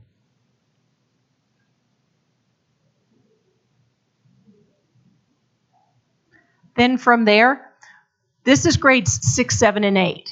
And I would point out, when I look at this data, my takeaway from this is, while we saw in our 3rd, 4th, and 5th grade data, it looked like the data tells us that 2018 and 2022 tend to look more similar than 2019 and 2021.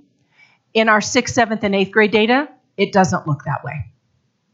You'll notice that our red, our orange, and our yellow are still far greater in 2022 than in 2018 for our 6th, 7th, and 8th grade students. And I'll point out, you may have seen this at the top, but I want to point out to our audience, we're looking at reading data.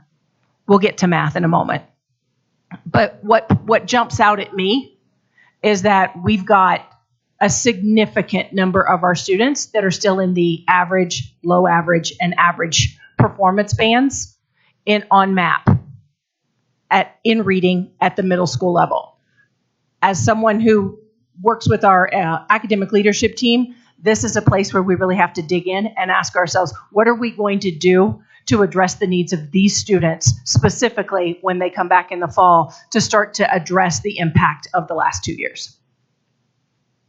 When we look at grades 9 and 10, we see a little more optimistic trend when you look at the green and the blue bands as far as our 9th graders and our 10th graders rebounding, but it's better than 6th, 7th, and 8th, not as strong of a rebound as 3, 4, 5. Does that make sense so far? When I look at this, you look at 23% in the average band, 13% in the low average, and 9% in the low performance band tells me that we've got some significant work and we need to utilize our MTSS systems to address these students' learning needs.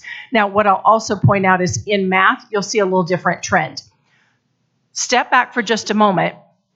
The hard part about looking at this data and saying, gee, our performance looks the same between 2018 and 2022, so some of our kids have rebounded. MAP renormed their assessment in 2020. And they renormed it. And so therefore, when we look at our 2022 data, it looks like some students are rebounding in a healthier way, when in reality, that renorming, we still have some questions about that data. There's still some significant questions to that data because it is impacted by the pandemic during 2020. President Schooley, you look puzzled. Do you want me to stop for a moment? It's just a normal face. Okay. No, we'll wait and go through questions at the end. I Okay. appreciate your attentiveness. That's okay. When we look at MAP data, 3rd, 4th, and 5th grade, if you'll look at our 3rd grade data, we actually have more students performing in the blue and the green band of performance. We actually have more students performing in the blue and green band of performance in 4th grade. And then in 5th grade, it's a little less. So you can see our 3rd and 4th grade students, we have more students performing in high, average, and high than we did in 2018. But again, Dr. Eaton would want me to point out the renorming in 2020 means that you can't say overwhelmingly our kids have come back from the pandemic and they're doing better than they were, because the renorming does have an impact on there, bringing that threshold down a bit. Does that make sense? It does. Why was it renormed?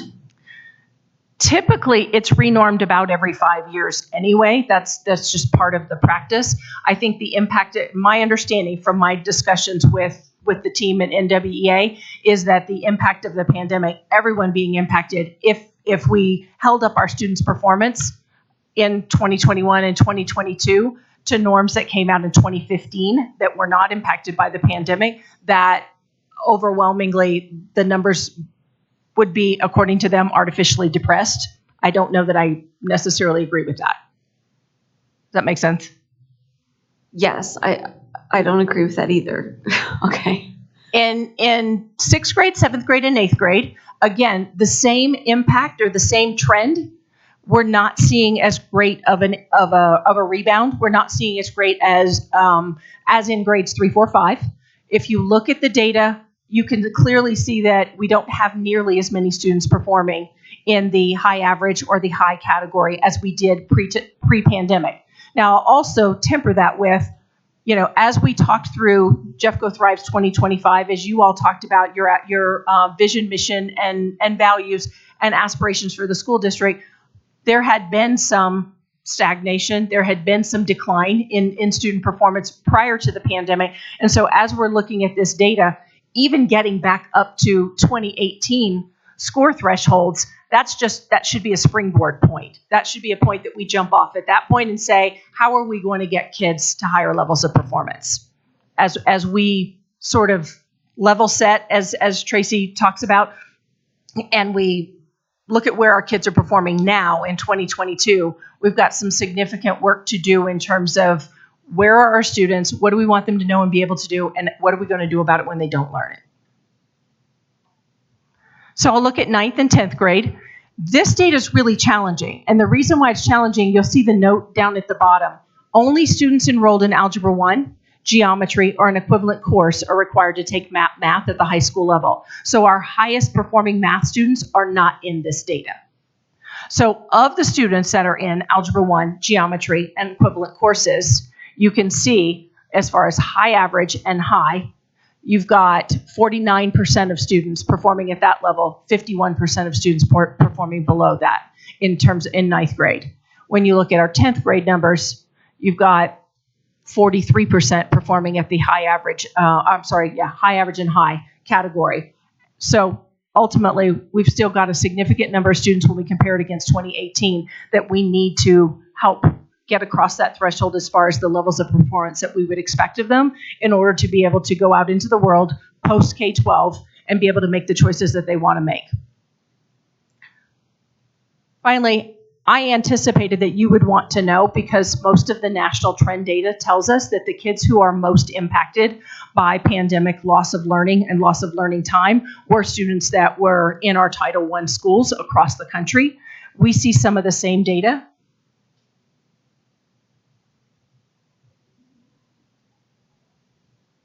Sorry, I had to find my place on there as well.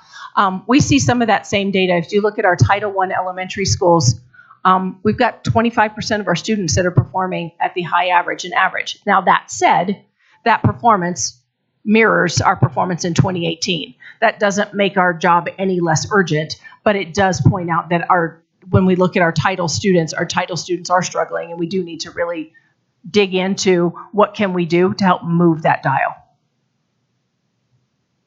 For me, beyond wanting to see what were the performance bands, I also wanted to see what was growth looking like. What did our growth data look like?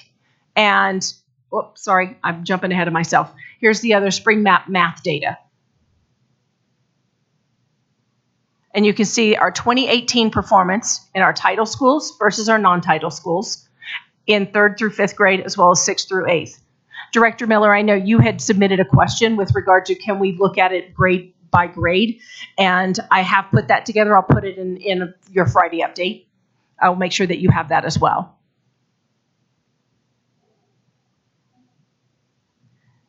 Now, interestingly, there's some really optimistic trends in our growth data. When you look at how our students are growing, when you look at the median growth percentile, all the way across grades 3 through 10 in 2021-22, you see that all but 2 of those numbers are at the 50th percentile or higher. So it's significantly better than 2021, which was heavily impacted by the pandemic, but not quite at the level of growth that we saw prior in 2018-2019. And this is reading data. Our math data is actually healthier than our reading data. When we look at the 64th percentile of growth in 3rd grade, 63rd percentile of growth in 4th grade, when we look at 54, 54, 53, 55, 58, 55, all of those are above the 50th percentile, which is what you want to see. That's healthier growth. We did not see healthy growth in 2021. We do see trends that look more like our 18-19 growth data. Now, beyond that, we tend to look at, when we get reports from NWEA, when we tend to put our data together and we look at 3rd grade, 4th grade, 5th grade, unfortunately, part of that means that you're looking at the 2018 3rd graders, and then the 2019 3rd graders, and then the 2021 3rd graders. And it's also important to look at each cohort of kids to see how our students are progressing over time. So I asked the team to help me put that together as well. On this slide, you'll see the class of 20, I'm gonna start, I'm not sure why the order turned out this way in terms of pictures. I'm gonna start at the bottom right-hand corner. Class of 2024 would be our incoming 11th grade students. And you can see how they performed in 6th grade, in 7th grade, in 8th grade, in 9th grade, and in 10th grade, because remember, that 8th grade year, they didn't take it. But you can see the progression of how many kids are becoming more and more performance-oriented in high average and high than in low average and low. So they are making progress across that spectrum. When you look at 2025, that would be the incoming class of 10th graders. Up in the upper right-hand corner, you see incoming 9th graders. And then upper left-hand corner, those are incoming 8th graders. Again, we see some of the same data trends in terms of our middle school students really stalling in terms of growth and in terms of performance. And then I'll point out, again, same direction. Lower right-hand corner, class of 2028, are incoming 7th graders. And you can see math is on the left, reading is on the right. What percentage of the kids are performing in each of the bands of performance? I'll point out 2029 would be the incoming class of 6th graders. Again, middle schoolers at the bottom, elementary students up at the top.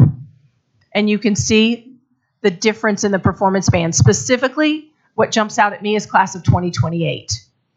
When I look at their performance in their 3rd grade year, then their 5th grade year, then their 6th grade year, we're not seeing the kind of increased numbers of kids getting into that high average and high that you see when you get to our incoming 10th graders and incoming 11th graders.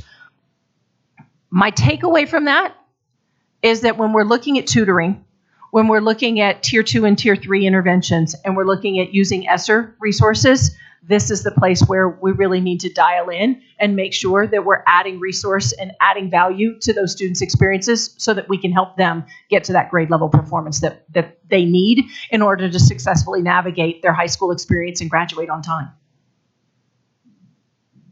Finally, I know that folks have asked the question, and we've talked with you multiple times this year around the schools that have implemented the HMH literacy resource.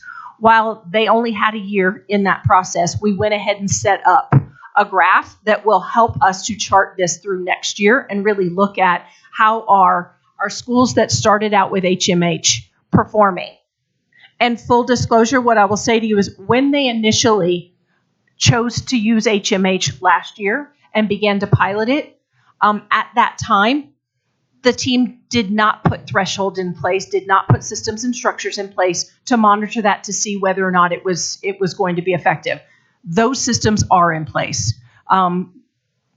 Chief Academic Officer Nick Athodis has really worked with the team to make sure, and with Dr. Eaton's team, to make sure we have measurable outcomes, we're measuring it over time, we're really clear with schools what systems and structures and what aspects of the new curricular resource they must use as a part of this process to make sure we're following the science of reading and we're collecting data over time and we're providing professional learning so that we know how effective our curricular resources are being and how effective our teaching and our best practice strategies are being. And we will continue to do so as a part of that process. Would you add something? A little bit of detail. We have completed expectations for implementation with the resources aligned to the science of reading. So we've built out documents of what we're calling TITES for literacy resource implementation that say, here's what we know about the foundational skills instruction or the science of reading, the 5 components of reading that must be taught. And here's where you can find these elements within the resource. And these are must-dos. And we're creating walkthrough tools that can be used for instructional coaches and our principals and our community superintendents to help monitor these expectations and provide feedback, ongoing feedback to teachers so they're feeling efficacious and growing in their practice and use of the resource. And we're also aligning some of our assessment data. And you'll see on the consent agenda tonight, we're adding K2 MAP assessment to next year. So we'll have a Cadence and K2 MAP assessment data to have a fuller picture of how this is impacting our students along the way. So part of my takeaway in all of this as we look at our MAP data, I know that in past and Friday updates, we've provided reports from NWEA related to correlations of predicted performance on CMAS and predicted performance on ACT and SAT. And those will be incredibly helpful to us in the middle of the school year.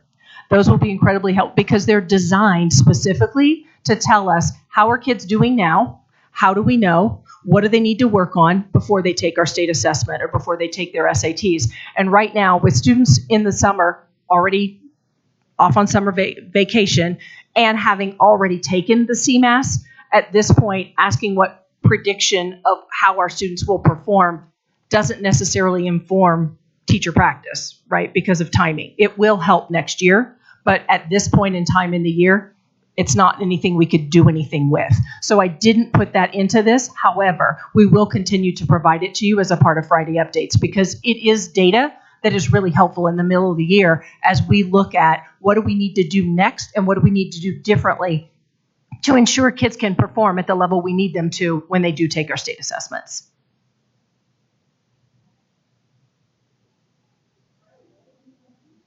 I was taking copious notes. Missed my cue.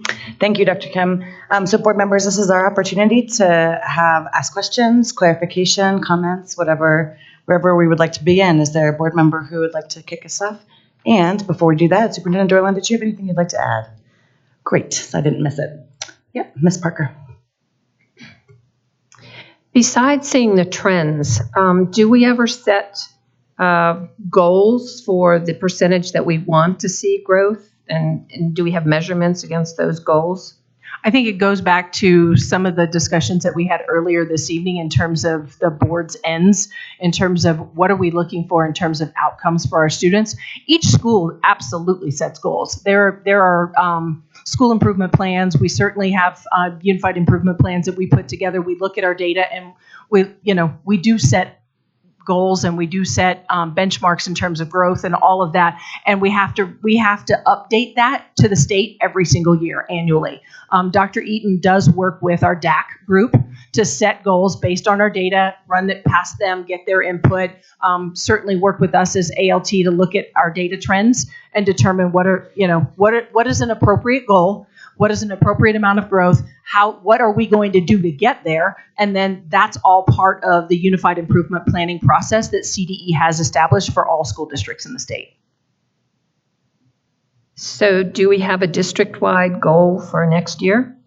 Not yet, because we don't have our CMAS data yet. When we get our CMAS data and we have it next to side by side with our MAP data, we'll look at that and again come back to you with that data as well. My goal, honestly, is to be able to get in front of you each and every month with a chunk of our data that starts to build a picture. So you know, how are our students doing on MAP? How are students doing on CMAS? How are students doing in attendance? How are we doing with graduation rate? All those various pieces so that we can begin to not only make sure that you know exactly what our goals are and what we're doing to get there, but certainly bring that accountability full circle to come back to you and say, here's how we did. Did we hit the mark or didn't we? And if we didn't, what are we doing about it and why didn't we? So that's a cycle of continuous improvement that should come out of our ALT team. This is just that wade into the water, that first starting place. Other questions from board members? Okay. I'm going to go to my left. Go ahead, and then we'll go around. Just a couple things to back up on this page with the blue colored dots. When we had the team in front of us that had done the implementation work for the reading program, and the understanding was that we were doing the similar work with each school that was implementing that reading program. Is there anything that we took away or learned why those in the upper right quadrant, are those in the upper right quadrant, were they already performing and were they already in the upper right and they just implemented the reading well? Or did we see some people that were in the lower left quadrant or the left quadrant, upper left quadrant, that moved to the upper right? I guess my question is, what are we learning from the work that we did, number one, and number two, if we had the consistency of implementation from what it sounded like when we had the team in front of us before, what are we changing, evidently, because it was not as effective as we had expected it to be? I would say my initial hypothesis, and I'm going to ask Renee to chime in because she's got a better set of vision with regard to this than I do. But my initial hypothesis would be we don't know yet. And the reason is we didn't get the MAP data till last Monday. So this was just put together. Now that we have this piece, because this is based on how our kids performed on our spring MAP data, now we've got to go back and look at it and say, what do we have in terms of this data compared to how they were performing previously? So we're only about 6 days into having this data. Okay. So we'll get there, I promise, but we'll bring it back to you. Would you add to that? I may have mentioned this. Unfortunately, the brutal facts around the cohort 1 implementation is that there were no clear expectations for it. Each of the implementations. Yes, that we could track and monitor, then report out on. Schools were told to try out all the different components. The resource has a lot to offer. And so try out the different components and see what you like and let us know. And so unfortunately, it was rolled out that way. It's not being rolled out that way for our cohort 2 schools. And we are now also including our cohort 1 schools in our expectations for implementation. And we're not just doing this for HMH. We're doing it for our schools that chose to use Wonders and CKLA. We've outlined tights for implementation. These are must-dos. We'll be monitoring them, and we'll be providing training and support to our principals and our teachers so they can meet those expectations for implementation. And then I'm going to follow up on Director Parker's question, and that is going back to the 2019 CMAS data and knowing where we are in terms of reading needs for our third graders at some 56% are not on grade level, and 65% of our kiddos are not on grade level in math in sixth grade. And that data, I know we normed, going back to Director Reed's point about like, what did we renorm in 2020? It still would be able for your winter map to be able to look at what the expectation is going to be for what our CMAS is going to be looking like. And my sense is that we need to understand what that is and how we're going to approach it hitting the ground running in August, because I don't think we're going to be that different from the winter map data to what we're going to see in CMAS. And so let's just say hypothetically we stayed stagnant, and that we stayed at 54% not reading level in third grade and 65% not on math level. What would be our goal? And I know that's going to be in our ends to talk about, but if we're going to be more data driven and more acutely aware of differentiation for learning and tier 2 and tier 3 for MTSS, what is our goal and objective that we as a board want to set for reading in third grade? Do we want it to be 65, 70% for all the way across the district, or what that goal and objective should be for our Title I? What's a realistic goal over the next 2 or 3 years with the implementation of the reading?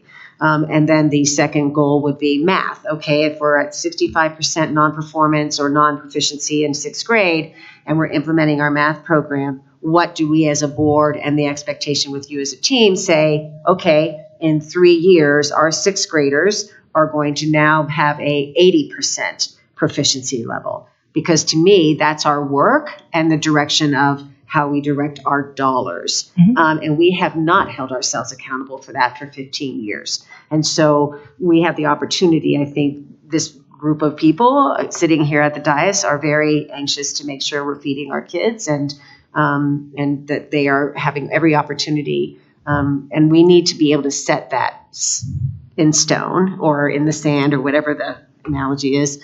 With my cold, I'm not thinking. But that to me is really how we should be using this data and driving that work. And then using the data as Dr. Aquino has encouraged us. We have so much of it. How do we use it and package it for our teachers to be able to use that for the benefit of children? And that's where I would like to get to sooner rather than later. There's a lot to unpack in what you just said there, but yes, you are correct. I would start with, yes, data was put together. Those predictive analytics were put together in the December-January timeframe. I wasn't here then, but I did confirm with Dr. Eaton that they were shared with the board in a Friday update during that period of time. If you're like me and you get slammed with lots and lots of messages and emails, let me know and I will gladly send that back out, because it is data that does inform the work that we need to do. What I would also say is you are absolutely right. I mean, we owe it to every family in Jeffco to do everything in our power to get kids across that finish line at 12th grade, shaking our hands just like we all just recently did, knowing confidently that kids have the skills that they need to be successful adults. Bottom line, hard stop. That said, we've got a backwards map from that 12th grade place and say, okay, what kind of growth do they need each and every year? And that's a different conversation that the system needs to have. To be really honest, that's a different conversation. We now have an ALT team that has a very heightened awareness and a very strong sense of urgency that that's the work we're going to do. We've got to go backwards and say, where are our kids now? Let's define current reality. And let's start talking about it each and every day. Let's start talking about it with our community soups. Let's start talking about it with our principals as far as what supports do you need, because we are going to put systems in place that monitor that over time. Luckily, we've got teams that are very interested in and value data-driven culture. We have tons of data. We just have to use it effectively.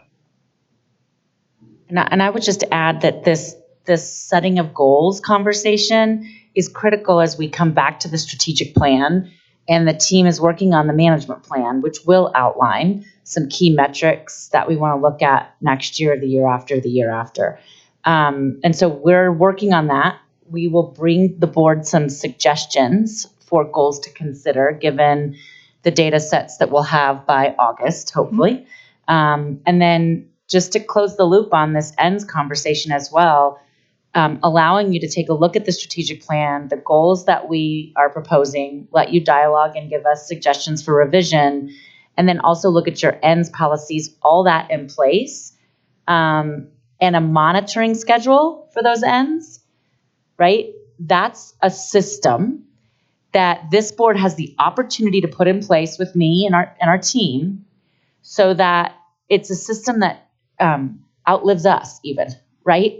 And that's one of the goals I have, is that we work together as a team to put these systems in place that can outlive you as individuals, me as an individual, and our district is then on this trajectory of becoming a district rooted in data culture, honest about it, and responsive to it in ways that are fair and appropriate.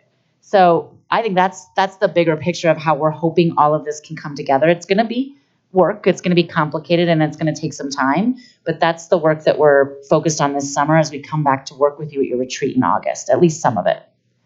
And the very simple part is it starts with knowing your data. It starts with talking about it openly and saying, we all know exactly where we are to start with so that we can all celebrate it as it grows.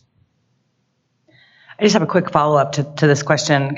If we're looking at the slide that differentiates title schools from not, which even knowing that's probably what it was going to look like, it's still hard to look at that data. I find that very challenging to sit with.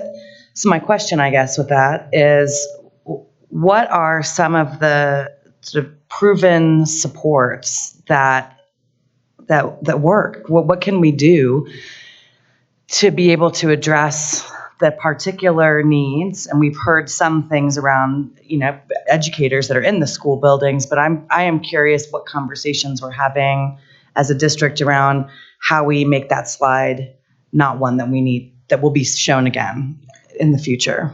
So I would start with this is not a step aside of that question, but what I would tell you is there are people who write dissertations on the question you just asked. I would gladly bring back to you, there are schools that are defying the myth. There are, those are happening. Education Trust has a longstanding history of highlighting those schools annually. What did they do differently and how did they get that result? Distilling that down to just a few pieces to be able to start to share with you that body of evidence around, what are those promising practices that those really successful title schools do is something we can certainly build your knowledge base over time. And we've got to build our whole system's knowledge base over time. It's not that folks aren't working incredibly hard. It's not that folks aren't trying. It's that we really have to look at the schools that are defying the myth and what are they doing differently and how do we emulate that? Yeah, and I most certainly wasn't implying that it was from lack of concern outside of the board at all. I think it's more as we are looking at how we're resourcing different things, if there are ways in which we can have something brought to this board or future boards, I guess, to say, here is something that we feel like is going to make a real impact in a positive direction. I want to make sure that we're having that conversation very honestly so that we can be partners with that. I appreciate the question, and I'll make sure that we start to put things together, that we start looking at that very purposefully, but include you in the learning of that. That'd be great. Can I sorry. jump Yes, in on please. this one really quick? I just want to say, step one, know it, right? And we're looking at it right here. We heard from our teachers today that the work in these schools is different, and they're absolutely right. It is different, and we need to acknowledge that through the data, but also I would say through our systems and structures. And I have done work in districts where we've changed the trajectory here, or at least what the data looks like. We haven't necessarily leveled the playing field completely because that's really challenging work, but we have closed those gaps. And it can't just be on the people in the school. Mm-hmm. It has to be district-wide systems of support and partnership for those schools. And that's something that I'm really committed to, and I know Dr. Kim is as well, based on the work that she's done in other districts also. So wonderful. Dr. Bardad, I don't know, were you ready? Yep. I don't really have many questions, but thank you for bringing this data and being so excited about it. I also love seeing it, and I just think that we'll have a lot here to work with going forward. And obviously, there's lots here to show what we need to work on. Just on Title I,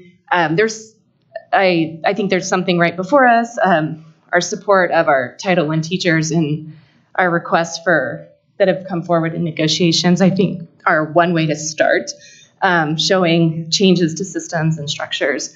And I just wanted to express my support for that work that we're trying to do in negotiations for our Title I teachers. I also appreciate that you mentioned ESSER resources focused on our middle school students. I just couldn't agree more, and I hope that we find really creative ways to bring more resources to that group using that funding. Couldn't agree more with goals, just really in sync with all of that. And I just wanted to say I really love the map data, just the way that I even saw it used in real time. My kids know their goals or personal goals around things, and even get incentivized at school if they meet them. And the teachers send home notes that say even hard notes to us that say our class didn't do as good as I was hoping that they did, but let's work together as a community. And so I really appreciate these data and the way that we're able to use them more and more. So I just have one quick question on the renorming. I'm so curious in how that happens, but I don't need to go into that. But is it a national renorming? It's national renorming. So do you, maybe this is a question for later, but do you see any problems with that, with not renorming geographically or based on different contexts around I'll have to dig into it further, to be really honest. I wouldn't want to misspeak. I do know that it was renormed in 2020 nationally. Did they do renorming in regional areas? I don't know that for sure. I would assume they did because they did it nationally, but I would want to follow that up. So I will get you more information on that. Thanks. Great. Ms. Reed. Okay, so I have a few things. I'll go with what some other folks have mentioned about the Title I schools and achievement there. And I'm wondering, as we redraw boundaries, can we perhaps work for a better mix socioeconomically in schools? Because that brings resources. When you have a PTA that can afford to provide experiences and resources in one school, and you don't have a PTA that can provide those things in another, I'm just inclined to think, if we have better mixes in schools socioeconomically, I don't know if there's data that shows what happens if we do that, and if there is data that supports it as we redraw boundaries, is that something that we're going to be taking a look at? I would say there's data on a number of levels. First of all, there's data that shows that if students from low socioeconomic backgrounds go to high-performing schools, their performance is impacted accordingly. That said, I would want to be really careful because I don't want to see us hide our student performance by masking it and not actually addressing student needs. I would want to make sure that we're addressing each and every student's needs and not just averaging them in so it doesn't look like that, we're addressing their needs. Does that make sense? Absolutely. I would want to make sure that we're making all kids successful, not just putting them into high-performing data and making it look like we're doing okay. So then you disaggregate by free and reduced lunch. Yeah, we would have to do some of that and make sure that some other we're measure. addressing every student's need. Okay. So I am very concerned about this dip that happens in middle school. And so I tend to look at that not just as, here's this data and what can we do to move those numbers, but what's the root cause analysis? Where's that coming from? And one of the things that I've been reading about increasingly has been the influence of social media on adolescents and on their performance at school and their mental health.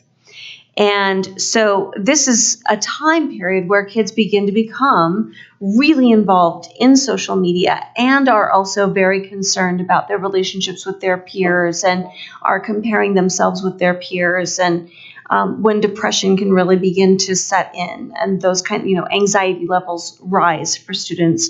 So I'm wondering, what are we doing to help kids out with that and to help families out with that in terms of understanding better how to help students navigate this world of social media so that it doesn't have these destructive impacts?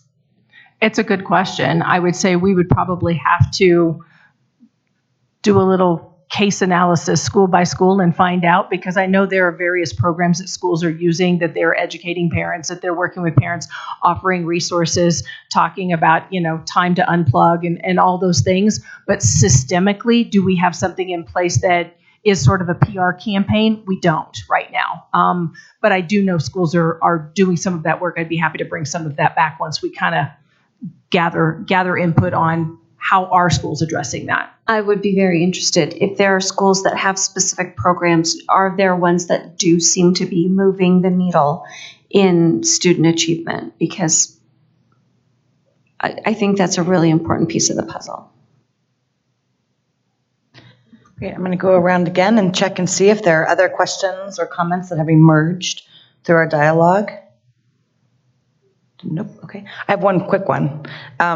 So you mentioned a couple of times, and thank you for being responsive to requests from board members around different pieces of data. And I'm wondering, I know when we receive those, they come to us in a Friday update, whatever people want to call it. But is that data also publicly available somewhere on our website? What data is shared? I should ask it that way. What data is shared publicly with our community members, parents, outside of, if we are parents of Jeffco kids, the stuff we get home?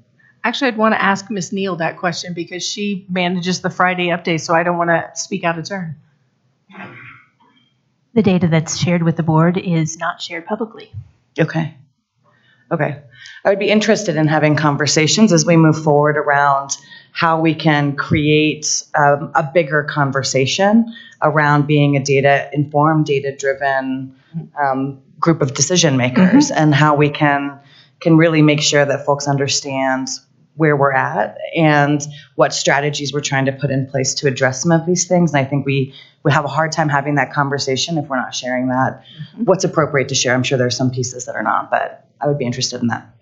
We do have some school-specific data and district data on School Insights. It's pretty static and not very dynamic, which is something we could take a look at improving. And then I would agree that not everything that goes into your weekly update is shared publicly unless it's part of a board meeting that's coming up. And sometimes there is some duplication of information in board meetings that are in your weekly update. I would follow up as well with part of the building of a data-driven culture is building our own data dashboard, our own data warehouse, and having a component of that being an outward-facing piece that starts to share how are we doing? Because we do owe it to our community to say, how are we doing? How do we know? And what are we doing about it? And that's all part of the overarching bigger picture of strategic planning, right? Is that we do need to report out to our public, how are we doing with our data? So there's definitely a plan within all of the different tools that ALT is vetting right now, is to look through the lens of not only what does the classroom teacher need, what does the principal need to make good decisions, what do we need at a district level, what do you all need, and what do we need to be able to report out to our community with so that they can see how we're doing and what we're doing about that.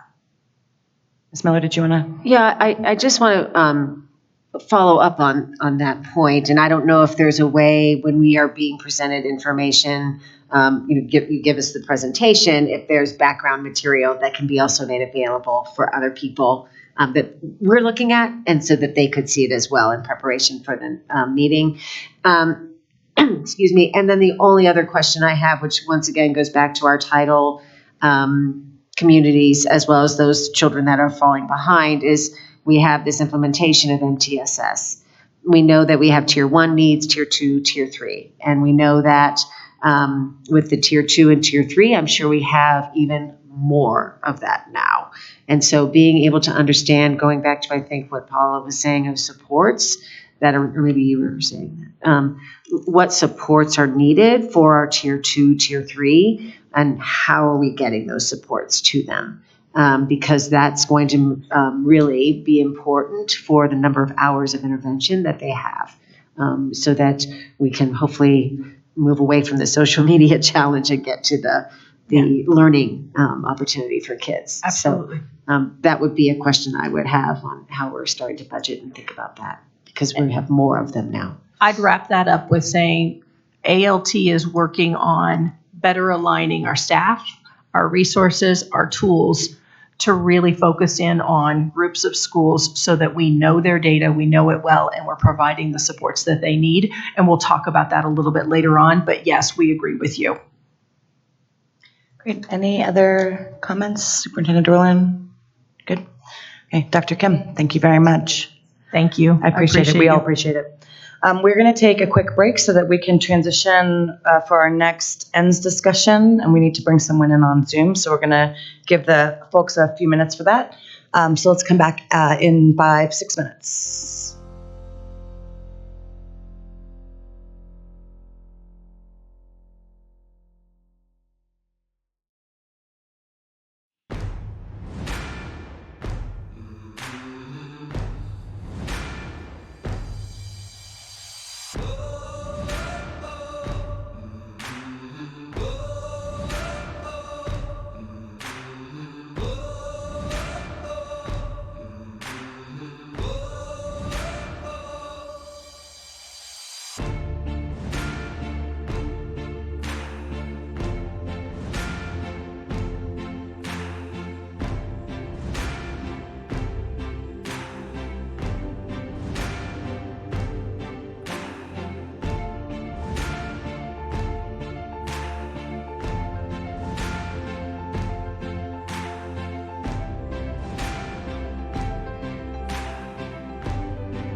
All right, we're going to go ahead and continue our meeting.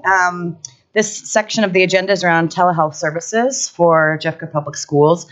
During the fall of 2021, the ESSER Steering Committee assessed stakeholder feedback and perception data on how the district should use ESSER funding. In December of 2021, the board received recommendations for how to use ESSER funding based on that feedback, which included a recommendation to provide telehealth services to address the district-wide mental health needs of our students. On February 9th, 2022, RFP number 26025 was issued. 2 vendors responded to the RFP within the deadline of February 23rd, 2022. It is the district's intent to award an agreement to Hazel Health, Inc., which will allow Hazel Health to provide telehealth services for whole child care students pre-K through 12th grade. Andrew Post of Hazel Health, Inc. is joining us on Zoom. And Deputy Superintendent Dr. Kim LeBlanc-Esparza and Chief of Student Success Matt Polero will provide a brief overview of how Hazel Health works with schools to provide student telehealth services and respond to questions from us, the Board of Education. We have allocated about 10 minutes for this update prior to action on the consent agenda. Superintendent Dorlan, is there anything you'd like to add before we turn it over to Dr. Kim and Mr. Polero? Yes, please. I thank you. So, President Schooley, we know that this topic of student mental health, especially as we emerge from the pandemic, is a very important topic to our board and our community. And so rather than just have it be on the consent agenda as a contract approval for you, we wanted to highlight it, give you an opportunity to learn a little bit more about the process we've gone through to get here, what the services will entail, and allow you to have discussion if you feel the need. And so excited to have Mr. Polero and Dr. Kim with us this evening. And thank you very much, Mr. Post, for being here as well. Thank you. President Schooley, really, I'm going to introduce Matt Polero. For those that haven't met him, Matt is the new Chief of Student Success. He is doing a phenomenal job joining our ALT team and has taken over the Student Success team, which they are thrilled to have him as their leader. And he really has taken the lead on this piece. So I'm going to be here to answer questions as it relates to ESSER, given that that's the connection there. But Matt really is going to carry this discussion and is prepared to share all of this with you. All right. Good evening, President Schooley, Superintendent Dorlan, distinguished members of our board and our community who's tuning into our presentation this evening. As Dr. Kim mentioned, I'm Matt Polero. I'm your Chief Student Success Officer. And in the next few minutes, I'm just going to be providing you a brief overview of how Hazel Health works with schools to provide telehealth services for whole child care. And you'll have the opportunity to ask Andrew Post, who is the Chief Innovation Officer for Hazel Health, your questions specific to Hazel Health. So we're excited to have Andrew with us. And I believe Andrew is in Florida this evening. So thanks for staying up a little bit later with us, Andrew. My pleasure. Before we get into our agenda, I think it's just important that we take a few seconds to share a few reasons why this resource is important and why we're recommending we use a portion of our ESSER funding to provide Hazel Health to our students, families, and schools. So as you know, the last couple of years have been unlike any other school year, and the pandemic has upended all aspects of school. And it's created increases in not only learning, but also decreases in emotional well-being across our state. And what you see here is the spring results of our Teaching and Learning Conditions Colorado survey. And the data here expresses, of the nearly 5,000 educators who took this survey, significant concern regarding our students' emotional well-being. In other words, they saw or experienced a decrease in student emotional well-being. 64% of our educators expressed that concern. This is a data point that I think we need to pay particular and close attention to. And the reason for that is because what we know about mental health is that mental health needs unmet are linked to poor academic achievement, behavior problems, dropout, substance abuse, delinquency, and other potential negative outcomes. We also know that research demonstrates that when students receive mental health support, they achieve better academically and are at lower risk for the concerns above. Further, we also know that Colorado, like many states across the nation, is facing a significant shortage of nurse and mental health providers in schools. And our educators, through our stakeholder engagement and the ESSER steering committee, have asked us to add additional mental health supports in response to the impacts of the pandemic, which is a challenge for us given our shortage. So with that said, those are just a few of the reasons why we're recommending Hazel be a resource available to our schools.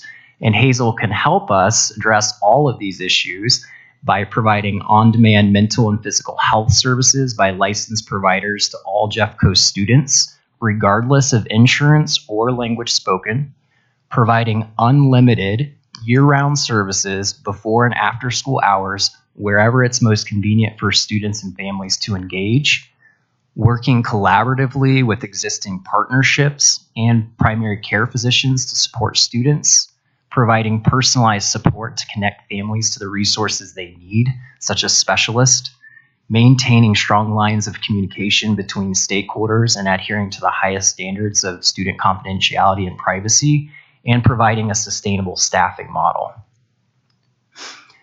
What you see here in this graphic is an overview of the physical health and mental health conditions that Hazel commonly sees and is able to treat. On the left, you have common conditions that are related to physical health, and on the right, you have common conditions that are related to mental health. These are all services or conditions that Hazel Health is ready to treat and can provide us, provided we move forward with our recommendation.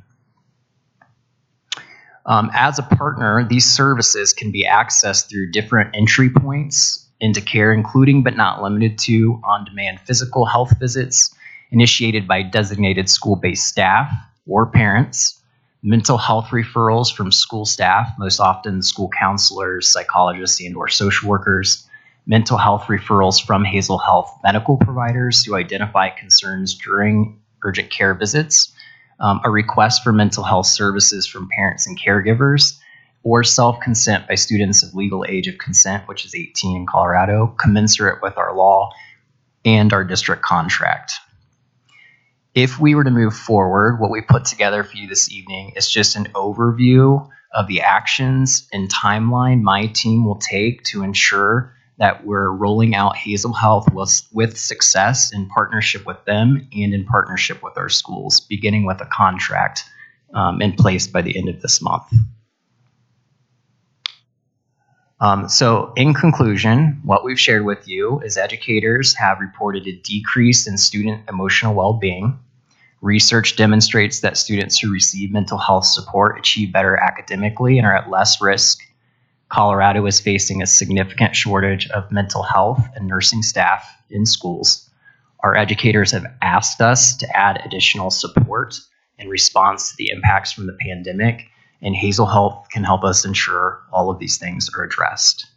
Before I get into questions, I just want to take a moment to, one, acknowledge the people who've put in a lot of time into this project to ensure that it's rolled out successfully. One being my predecessor, Dr. Leach, Terry Walderman, our Director of Student Services, and Margaret Huffman, our Director of Health Services.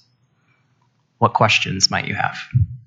And Mr. Post, don't know if you want to add anything before we get around to questions, or just be there to field what I'm sure will be an onslaught of questions. No. Okay, great. Board members, what questions, comments, items would you like to ask of our colleagues? I've got a couple. Dr. Barda, go ahead. Okay. So I am wondering first, what does consent from guardians look like? Is it a sort of opt-in, like electronic form? Is it something, I'm just curious what it looks like. Andrew, do you want to speak to this? Absolutely. So our standard consent is available electronically. There's a number of ways that can get out there, from emails to QR codes, but they are able to consent electronically. If paper-based is beneficial to the school or to a family, we will have those available, but electronic is the preferred mechanism. And does Hazel Health then do all of the translation services, or is that something the district would do? Okay, great. We do all of them. Wonderful, thank you. And the other question I have is, I'm wondering, does this, if this not the system itself, but how we're structuring it, does it interact with Safe to Tell at all? Does it have any way of being able to kind of connect some of those Safe to Tell reports with students that may need additional mental health services. So from our standpoint, we get our referrals primarily from school-based personnel. So that would be school counselors, social workers. And so without knowing enough about your system, it's likely that that would trigger something at the school site to have those individuals who we train as referrers be able to submit a referral on our platform through their account that they would have secured. Mr. McDonald, did you want to jump in? Well, the Safe to Tell program is a standalone state program. However, we receive tips 24 hours a day on suicidal students. So I think one of the things that we would want to do is work with Matt's team and find out if there's a way for us to link those two systems. So a Safe to Tell report on a suicidal student automatically gets referred to the school, which then triggers this type of call. Yeah, I would be very interested in us connecting or closing those loops so that we're not missing students from one space where we could be using a resource that's really valuable to help support them. Dr. Barter? Well, first, I just want to say thank you very much for attending to this and bringing this forward. This is an area I'm very passionate about. I work professionally in this space, so I'm really grateful to see us doing something about it. And I think telemedicine, and it's really responsive to kids and the kids of these ages. They're really responsive to this. The same reason that we're concerned about them being on social media all the time. It's the reason we need to be using these solutions for good. I do have a lot of questions about implementation. So I'll start with the most pressing. I think the contract for this is around $1 million. And you said we could provide unlimited care for all the students in Jeffco. And to me, that seems like that would cost 100 times $1 million to deliver that. So I'm concerned. I think one important note is all students who need it, right? So it's not necessarily going to be the case that every student in our district needs this service, but it will be available and accessible to them if they do need it. Also, with the potential contract, we're looking at approximately $1.6 million that will provide telehealth services for 2 years. So this coming school year and then the following school year. Andrew, it might be helpful for you to speak to your experience in other districts of similar size who are currently using Hazel Health. Yeah, absolutely. And it's a great question. So from an implementation standpoint, just as far as successes, we've implemented, as Matt alluded to, in districts like Polk County and Duval in Florida with over 130,000 students, Clark County in Las Vegas with close to 360,000 students, and then Aurora, right next to you, or right near you, with a wonderful implementation for their district-wide. The answer to your question is we are able to bill insurance as a third party when and assuming it does not create a cost for families. And so the biggest takeaway from this is there is no cost to families. In a prior life, I was an assistant superintendent, and I would have been very concerned if bills started showing up at houses for the services that we referred and provided at schools. And so we ensure that no cost is incurred to families. That is why the district is paying, but that is how we make it available to every student when they need it for whatever it is that they need it for, including the care coordination so that these services come back to primary care physicians and ongoing mental health counselors for long-term needs in ways that we are able to coordinate local community resources to play their role as well. Okay, thank you. And how is a student deemed eligible? You said only those who need it. Who decides which kids need it? Andrew, why don't you let me take a stab at a physical health example, and then you can address the mental health piece. So let's hypothetically say we have a student who's in a classroom who we suspect has pink eye, and they're sent down to our health clinic office. The health clinic aide or the nurse there can essentially schedule a telehealth physical health appointment. Those doctors can come on diagnose the student and make a determination as to whether or not they have pink eye or not. And then if they do, make recommendations to the school in terms of a prescription. With mental health, it looks a little bit different in terms of assessment. Yeah, that's absolutely correct. And so on the physical health side, everything Matt just said, I have a 6 and an 8-year-old. Personally, if my 6-year-old was perceived to have pink eye, I would have to leave, go pick them up. My pediatrician probably wouldn't have an appointment. And so that is the role that we play. And then circle back with the PCP. And if the student says that, or the family does not report a PCP, we are available to help them re-engage or engage with their PCP. On the mental health side, we do work to train, as I alluded to before, school counselors, social workers, whoever is involved in the social emotional well-being of students, to be able to refer a student that they believe would benefit from a mental health assessment or screener. That does not necessarily mean they'll get services. Obviously, a licensed clinician would then complete an assessment after our family resource managers coordinated the consent and the scheduling of that assessment. And then if the child ultimately needed services, which for our case does not mean that they have a diagnosis, and I want to be abundantly clear, we do, because the district is paying this portion of dollars, we do not need to apply a diagnosis to be able to serve students. That is up to the licensed clinician and their professional opinion. But ultimately, we are able to serve those students, any of those students that are referred to us and that the licensed clinician and their clinical supervisors deem would benefit from teletherapy. Can a student opt in, request services themselves? So that goes to your state laws around minor consent. But as long as it abides by your state laws and your district policies, then yes, they can. And I would add to that, that services would not be provided without consent. Who are the providers? And I know there's a shortage of providers. Who are the people that the students are interacting with? How do you staff them? So from a mental health specific, or would you like me to cover both? Maybe both, but I'm mostly curious about the mental health. Sure. So mental health right now, we have all licensed clinicians. In Colorado and other states, you can use master's level or interns. Right now, we have chosen to staff only licensed clinicians, licensed in Colorado. Because of our modality, we don't necessarily have to essentially buy into the zero-sum game, which is somebody we hire, somebody you could have hired, because we can hire from anywhere in Colorado. We can hire anywhere in the nation that has a Colorado license. We do prefer to hire individuals who have been and or are in Colorado for the likeness of experience and relatability. However, we have licensed clinicians in contiguous states and, again, in other areas throughout Colorado that may not be able to apply for in-person jobs in Jeffco, but that can actually add clinical capacity to Jeffco through this contract and through the modality. But these are all licensed clinicians.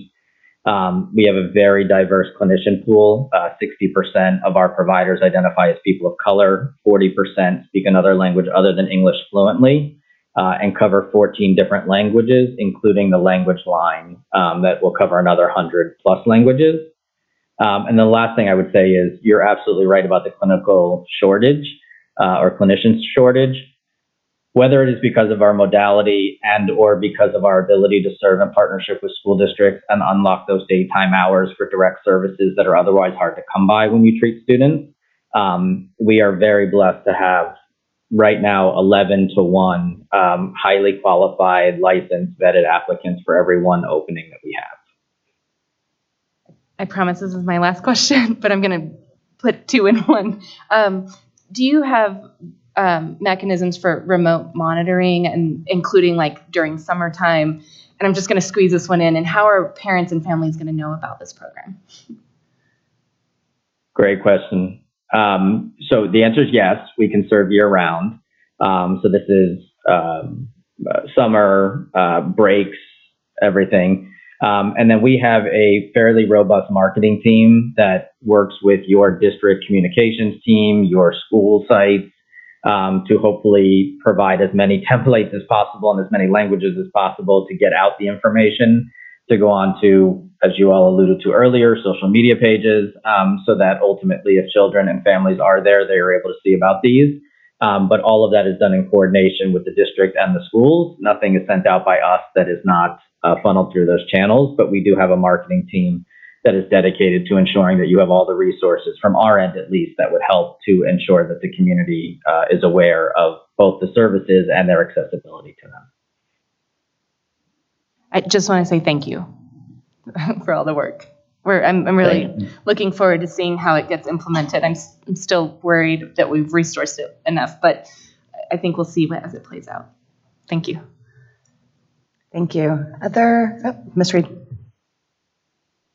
I'm curious how this dovetails or overlaps with the schools that have the Stride clinics.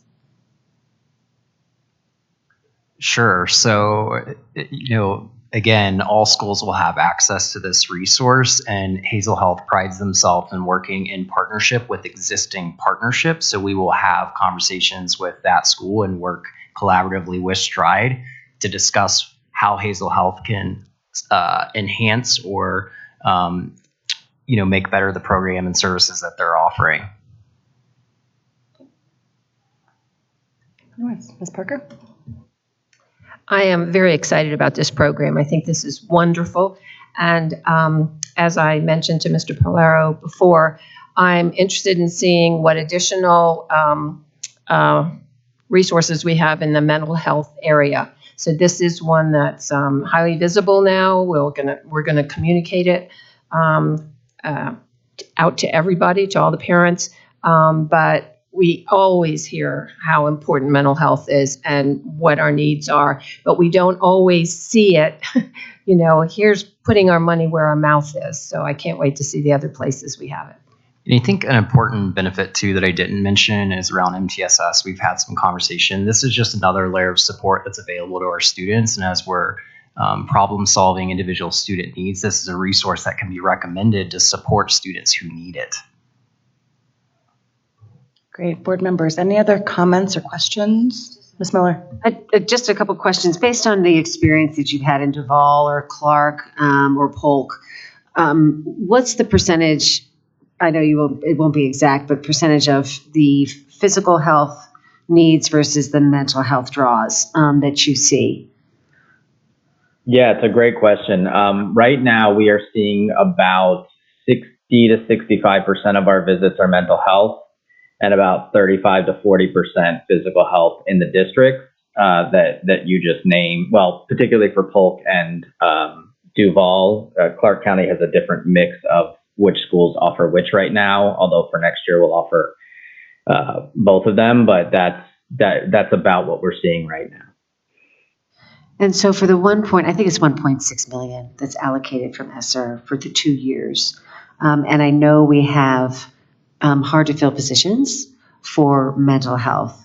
Is there kind of a bulk, like are we, say we have hard to fill positions for a total amount of like $800,000 or $900,000. And I don't know if that's true or not, but I'm just trying to think 3 years from now when we don't necessarily have these ESSER dollars, what kind of budget we might have available. So if we're not using that budget now, what's the allocated amount that we might be able to hold so that we can continue that work? Given that we budget annually, I think that we are in a unique opportunity to see how this works over the next year and over the second year. And I know that while ESSER dollars are one-time dollars, we certainly have the opportunity to continue this if we find it to be a huge value to our families. We just have to have a conversation within the bigger picture of our budget and ask, is this filling a need that we see is making a difference for kids and allowing them to learn? And if so, it's as Dr. Varda alluded to, it's not a huge dollar amount for the amount of resource that they are providing. Do we want to continue it? And I think it's very reasonable that we could if we felt like we needed to. And then I just have two more questions. One is for the 1.6 for the 2 years, so it's about $800,000 a year. Is there a benchmark or the number of cases that we expect to see? So for example, if we said, I think the comment was the 69,000 children and each one got to have one visit. but what is the expectation that we're actually paying for? And if we don't hit that bogey, can we extend it a little bit further? Is that a viable option? And then the other question I have is liability. Does Jeffco Schools carry any liability with a misdiagnosis? So I'll speak to the misdiagnosis piece, and correct me if I'm wrong, Andrew, but within our contract, we'll have what's called like an indemnification clause, which essentially puts the liability on Hazel providers and on Hazel Health in that situation. Anything you would add to that, Andrew? That's correct. And then in terms of success criteria, we'll be partnering with Hazel to identify what should we expect in utilizing this service in a district this size with our demographics across all of our schools. And Hazel Health will be providing us regular data reports so that we can monitor whether or not this is making a difference and what types of services are being accessed versus what types of services are not. Anything you would add to that, Andrew? Yeah, Matt, just that we will provide those weekly reports, and we will also provide them disaggregated by school. So you and we collectively as a partnership will have plenty of opportunity to talk about where utilization is, where utilization is not. And I mean, certainly no one from our side will push that children have to have visits. Obviously, we much prefer them be well and not need them, but ultimately be able to give you a lot of insight and a lot of collaboration, both virtually and on the ground, for support to those schools that may need it, just to feel comfortable even doing the first visit or re-engaging after a visit.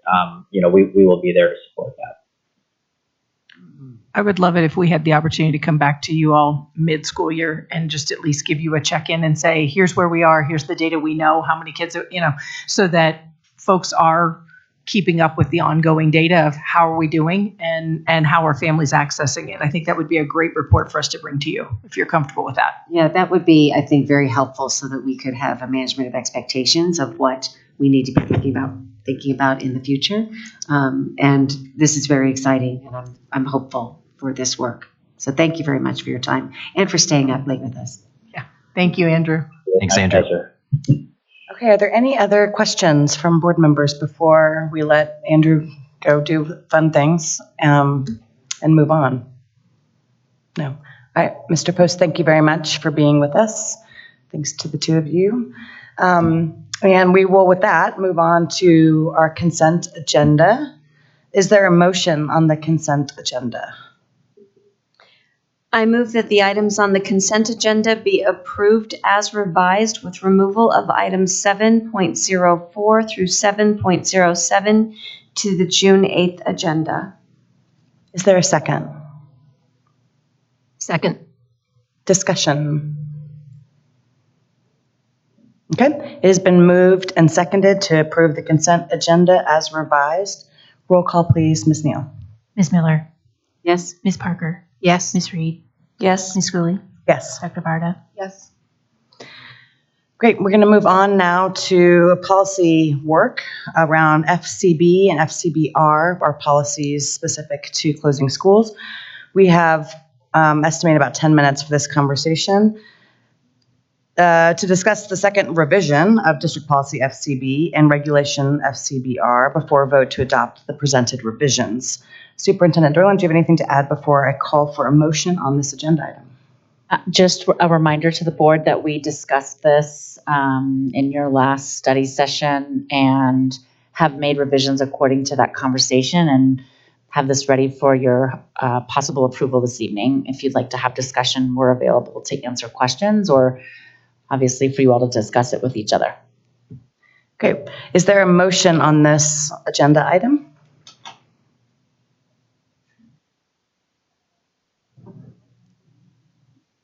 I move that the Board of Education adopts revisions to District Policy and Regulation FCB and FCB-R closing schools as presented. Is there a second? Second. Discussion. Miller? I just had a couple questions, and maybe you can answer them for me, Superintendent Dorland. On the first one, just with FCBR, and I know we had a conversation about it. The points that came up for Allendale as well as for Fitzmaurice was the student experience. And so in the education program and operating costs and staffing structures, is that where you would potentially talk about that student experience so that there is a focus of the students' opportunities at that school? Is that what you would? Yes, I would say yes. And the reason I'm hesitant a little bit is because we are still working on the formatting for the report that we're doing for the board by the end of June, which would be for every elementary school per your request last month. And so I don't know, Lisa, if you have a better sense of that formatting and where we are with the team on that piece. If you have something to add, please do. Sure.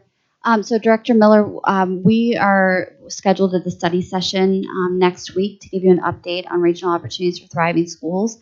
And part of that, there's 2 discussion questions we have with the board, and one is around that experience and what your hope as a board would be for what students would be going to should they be displaced from the school that they are currently in. So while we are getting all that information together, as Superintendent Dorland indicated, we do still want to have a discussion with the board about your ideas around experience as well and expectation. Okay, great, thank you. And then to follow up on the proposed FCB 5.1, that there is a committee that's put together, 3-member committee. Is there an idea of what that committee might look like? Like, would it be all parents, or would it be all teachers? Would it be all who live in the area? Is there what you guys would suggest? I think, we contemplate that it's a diverse group of individuals and that 3 would most likely be a minimum. Do you have more to add to that? Yeah, so it needs to be a diverse stakeholder group. The second question we'll have for you all as a board next week will be what are some of your principles around this approach and process? And so that would be an opportunity for you to share with us what your priorities are around something like an advisory committee. That was actually that exact language we just took from the previous policy. However, I think that our legal counsel would also share with you that we can continue to make some tweaks to the policy and regulation as we need to moving forward. Small language things if the board decides that they want to do that. But these are the major things are indicated in what you're looking at today. Thank you. And then I just wanted to make sure I understand the timeline of how this all happens. So, and I know we're a little bit different this year, but as I understand it, if the board has to make a decision by November 30th of any given year, I go back 5 months. That takes me to June, I think, right? June, we have to have a report given to us by the superintendent for review. And then 2 months before that, which would take, there's actually not language in there about 2 months before that. The language is that the study would be available to the community, superintendents, staff, and community on June 30th, which is 5 months prior to board action. So it's available to everybody at that time. Right, but doesn't 2 months before that have to be to the community superintendent? That was part of the old policy. It's not in the current That's not in this policy. one. Okay, that's what I read last. Okay, then never mind. Thank you. To clarify, though, there is another part that by August 31st, if a school is to be considered for a process and a consideration for action, that then as well. So there's the report in June. There's identification of any schools for consideration by August, which then also gives time for engagement with community prior to a November decision. Yeah. So that's also new. But the new policy reads that within 2 months of producing the report, the superintendent must make a recommendation. Right. If the board is going to make a decision in November of that year. Okay. So if I'm a parent, I would know in August. Yes, you would If I know by was under August consideration. 31st. That is correct. And you may, and we may know. Well, recommended, yes. Not decided, recommended. Correct.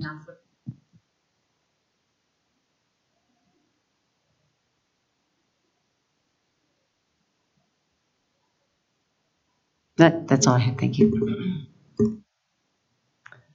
Other comments? I will agree that I'm not sure that I necessarily object to it, but having a specifically stated committee composed of 3 residents, I don't know why, it just seems weird to not have that. So maybe it's just a matter of us being able to minimum of or a little bit more around composition so that it's not 3 residents that are, me and my husband and my kid or whatever. So, right. So maybe we can just broaden the language to make it so that it's specific enough to say we want a diverse set of perspectives to be able to weigh in. We want them to be of the community that is impacted, but it just seems weirdly specific.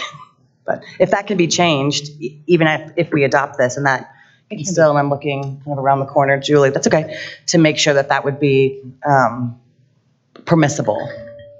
If we adopt this policy with these revisions this evening, and then want to make changes like tweaks around the composition of a committee, that's something we wouldn't have to go through a very long process to get into policy.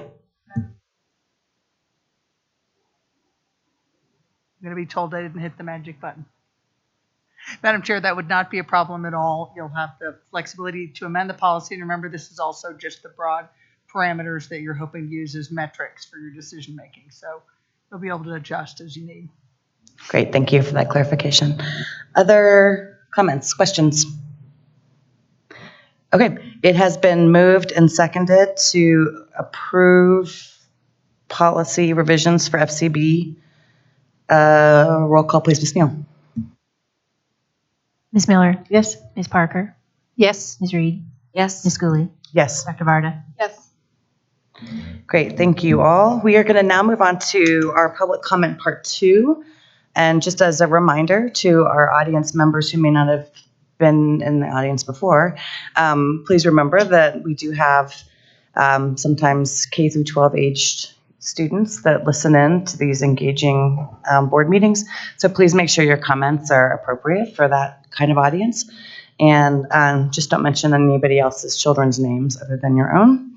So we will start with a group under, I'm going to say it wrong. Crystal, are you here, Crystal? Sorry, thank you. I was going to try Picorni. Okay, Picorni. Now I'll remember it forever. If you don't mind just introducing the members of your group, and then the floor is yours. Sure. Hi, I'm Crystal Picorni. Oops, you're going to have to, sorry, yep. I'm Crystal Picorni. I'm Lindsay Abbott. Kaylee Colby. Sarah Rodriguez. Diane Toll. You can begin whenever you're ready. Thank you. Hello, Jeffco board members and Superintendent Dorlin, and thank you for the opportunity to speak to you today. We are a group of concerned Jeffco parents who have been working to help our children's school take a proactive approach towards preventing childhood sexual abuse. As we researched the policies in place to help protect kids from abuse, we found that while the school system currently requires mandatory reporter training, there was nothing in place to help prevent abuse. As we have done this work, our school community has begun to work together and move towards taking a proactive rather than reactive posture towards abuse. Our teachers and staff have received specific training, and we offered an optional parent training to our community in April. We extended an invitation to this board and the superintendent at that time. We are here because we decided that we didn't want to just do this to protect our own children. All children deserve this proactive stance. Our question is, what would it take for Jefferson County School District to become a statewide and even a national leader in taking a proactive rather than reactive stance toward childhood sexual abuse prevention? Statistics don't lie. At least 1 in 6 girls and 1 in 12 boys are sexually assaulted by the age of 18, and we know that these numbers are greatly underreported. 90% of child sexual assault is committed by someone the child knows and trusts.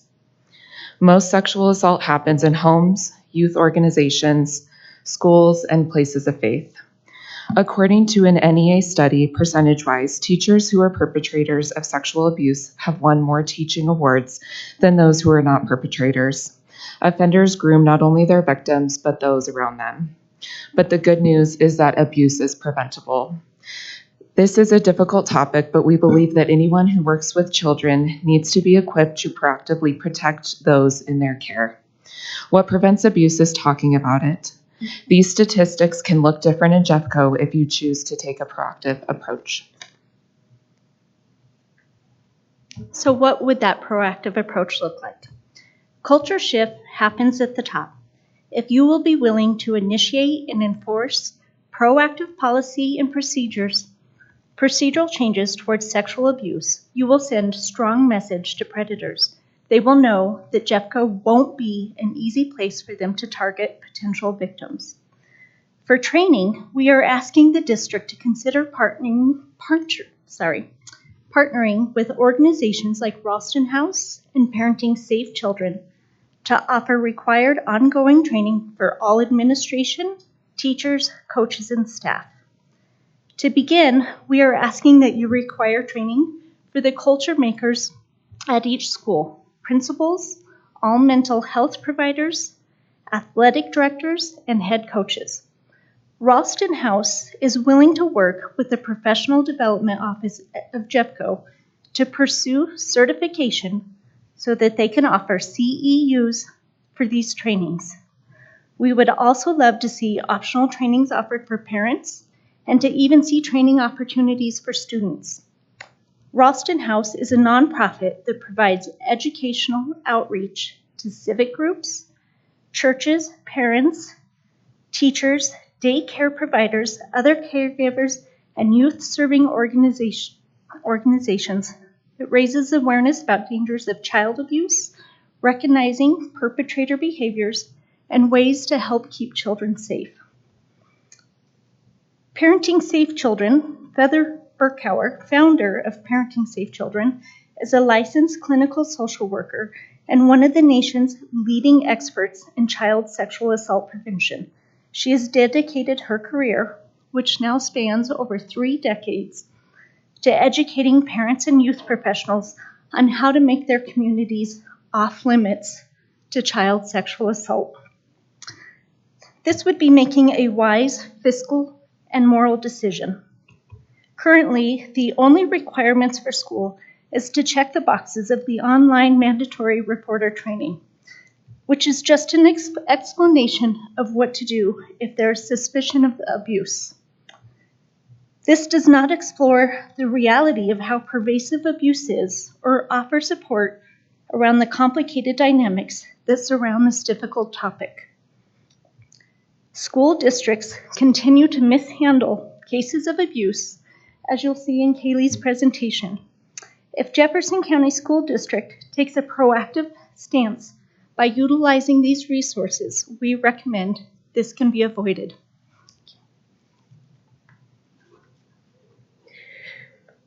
Looking at the headlines from the past 3 years, millions are spent in reactive payouts, and the reality of the intangible negative effects that continue to reverberate throughout the life of a child who has been a victim of child sexual assault. Here are only 6 examples in recent years. Doe v. Adams County School District 14, 2017. The settlement was $5 million. Doe v. Cherry Creek School District in 2018. Settlement was $11.5 million. Stewart v. Board of Trustees for Colorado School of Deaf and Blind in 2015, $1.4 million. Douglas County Rock Heights Middle School and Rock Canyon High School in 2018, $2.2 million. Jefferson County Alameda High School in 2020, which is still ongoing. Wheat Ridge Everett Middle School 2019 through current day. The article from Everett Middle School especially stood out to me for a particular reason, and it's one of the exact reasons why we are here speaking to you all today. The former assistant principal, William Tim Carlin, failed to inform the police at the time he collected the statements in 2017, and instead only provided his reports to the officers in the fall of 2017 after the police department requested it. Carlin left the position in 2018, only to get hired at another Wheat Ridge school with the title of President of Fun, which he is still currently employed. If it's not already, this should be eye-opening. We must be better. We must do better.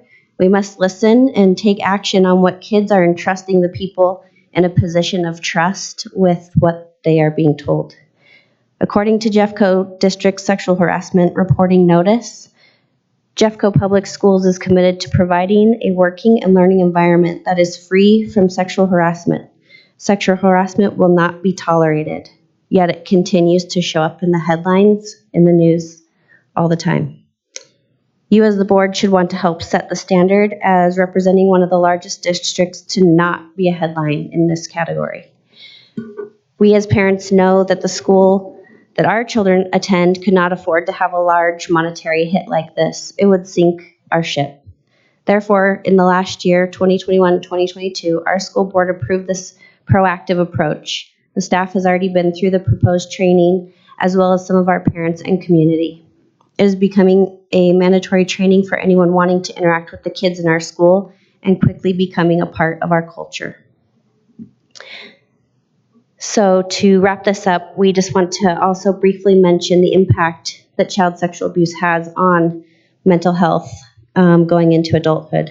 As Lindsay previously mentioned, the statistics vary. However, the trauma is there every time. Every time a victim has to process and internalize and deal with the aftermath of sexual abuse events, their mental health is affected for what could be years to come. So we are asking for an open dialogue with the district to explore what such a proactive stance might look like. How could this become a hallmark of excellence within the district? And this is not an if concern for us, this is a when. Thank you. Thank you all very much. I think sorry, my microphone wasn't on. Next we have Dan Cohan coming up to the microphone. I don't need to remind you of the rules, do I? Yes. Okay. You don't need to. The floor Hi, is everyone. I'm yours. Dan Cohan. I am currently serving as the chief of schools for secondary schools. And I appreciate the opportunity to talk to the board and Superintendent Dorland. I'm retiring at the end of this month. And so I wanted the opportunity to bestow some praise upon my colleagues and just say a message of gratitude. First of all, Board of Ed, I appreciate the opportunity to work with you. For some of you, it's only been a few months, but I have great respect for the role and even greater respect for those who serve in it. So thank you for your service. I also want to thank Superintendent Dorland for allowing me to finish my career in the role of Chief of Schools Secondary. It's been, aside from the principalship, it's been the most fulfilling role, and I think partly due to the time period that I served in it. And I will remember fondly some of the hard work that we put in to ensure that students were able to be in person in school as much as possible and to attend activities as much as possible, because we know how important that is. And personally, my son benefited from that, so I greatly thank you for that. I also want to recognize Cabinet. Some members of Cabinet I've worked with for my entire career in Jeffco, like Helen. I think Helen has me beat by 1 year. I think she started in 98 and I started in 99 in Jeffco. Others I've worked with for about 2 hours. Julie, I think it's about 2 hours we've worked together. But I have great respect for Cabinet. They are humble leaders, but they're incredibly hardworking, incredibly dedicated and committed to Jeffco and to the students that we serve. I especially want to highlight Helen and Steve and David Bell. We have worked together for so many years. I greatly value our time together, the work that we've done, but I value our friendship even more. So thank you. And I want to specifically thank Dave Weiss and Renee Nicothodis and the school leadership team. The school leadership team is often described, I wrote down all the different terms that we use to describe the community superintendents and and the school leadership team in relation to the district. And we've used terms like bridge, glue, connective tissue, linchpin, leverage point, etc. All those are fitting. And the work that they do is absolutely vital in terms of engendering what we are trying to accomplish here in our schools and for our kiddos. So it's been an honor working with them. And last, I just want to thank all the principals and colleagues I've worked with over the 23 years. It's a great reminder that this is a people business and we do the really hard work through relationships. So that's what I'll take away and that's what I'll miss. Thank you. Farewell.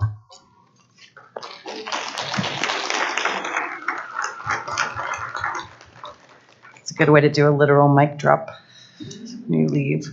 Our next speaker is Ms. Kathleen Charles. Welcome.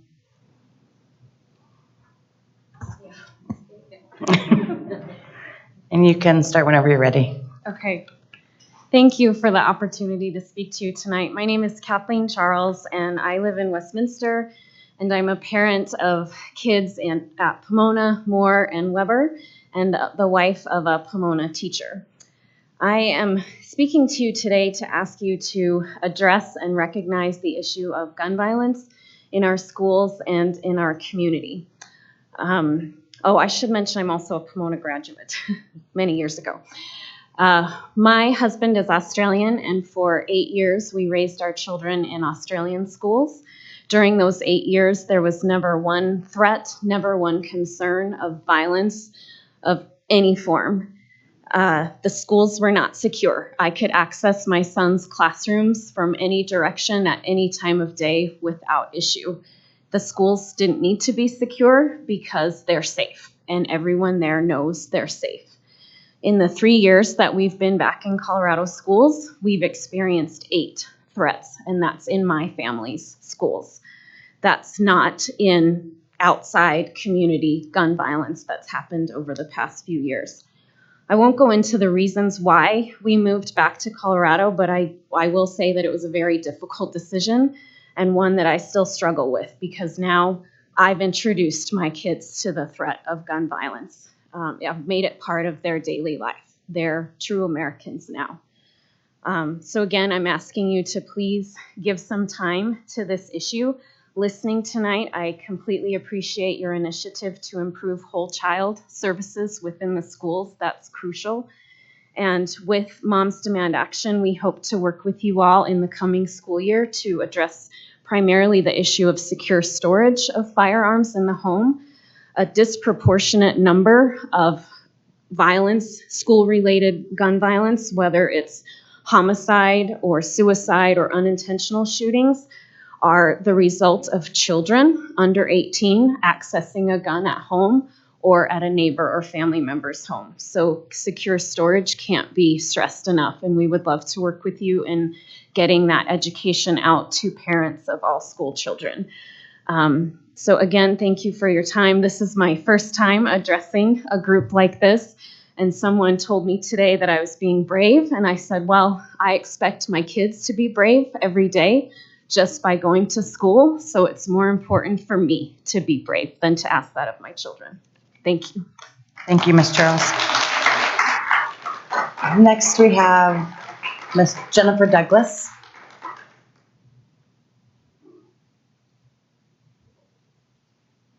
Welcome.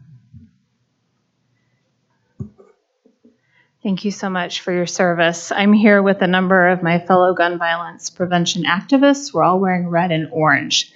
So just know that everyone here wearing these shirts are here around the same issue. My name is Jennifer Mulholland Douglas. I live in Arvada. I attended Leawood Elementary, Ken Carl Junior High, and graduated from Columbine High School in 1990. Miss Reed, I was your student. I became a teacher and spent a couple years in my mid-20s teaching in Thailand. When I came home in March 1999, my mom, who still lived in the community, knew of a teacher at Columbine who was getting ready to take maternity leave. I applied for and got a position as a long-term sub in the English department at Columbine in March. I'd been there 1 month when the shooting happened on April 20th of that year. I spent 4 hours locked in the English department office with 5 or 6 other teachers and 2 students before we were extricated by a SWAT team. I'm here to encourage you to be proactive about addressing gun violence. Gun violence is a public health crisis in our country unlike anything faced by other countries. It is day-to-day gun violence that disproportionately impacts people of color. It's suicide, and as we know all too well in Colorado, it's mass shootings that happen in movie theaters, grocery stores, and schools. My ask of you is to keep working towards policy solutions to this problem. This includes sensible guardrails for gun ownership, such as universal background checks, limits on high-capacity magazines, and raising the age for purchasing a firearm to 21. It also includes simple practices like sending home information on safe gun storage to every student in Jeffco, talking to gun owners about safe storage, and doing the Moms Demand Action Be Safe gun safety presentation in every school, and more. The lowest point in my life was walking across the stage in the Leawood Gymnasium, the reunification site after the shootings at Columbine. 4 hours after the massacre started, the parents who remained and watched our little group walk across the stage, there were only 2 students with us, were losing hope by the minute as their children had not yet come out of that building. And that horrific sense of despair that none of us wants to even imagine has been replayed over and over and over again for the past 23 years, and 3 times that I'm aware of in the last 3 weeks. I'm tired of it. As leaders in this community, I implore you to continue working on this issue, even when it's really hard, and be part of the solution. You can do it in honor of those families that were in that gym at Leawood, those children who died, the children who died at Uvalde, the families in Buffalo. Do it for all of them and all of us. So you can get involved in our organization by texting READY to 64433, or you're welcome to follow up with any of us. We'd love to partner with you in this work. Thank you so much. Thank you.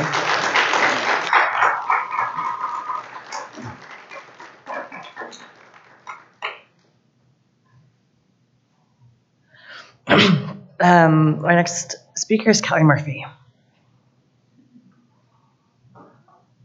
Huh?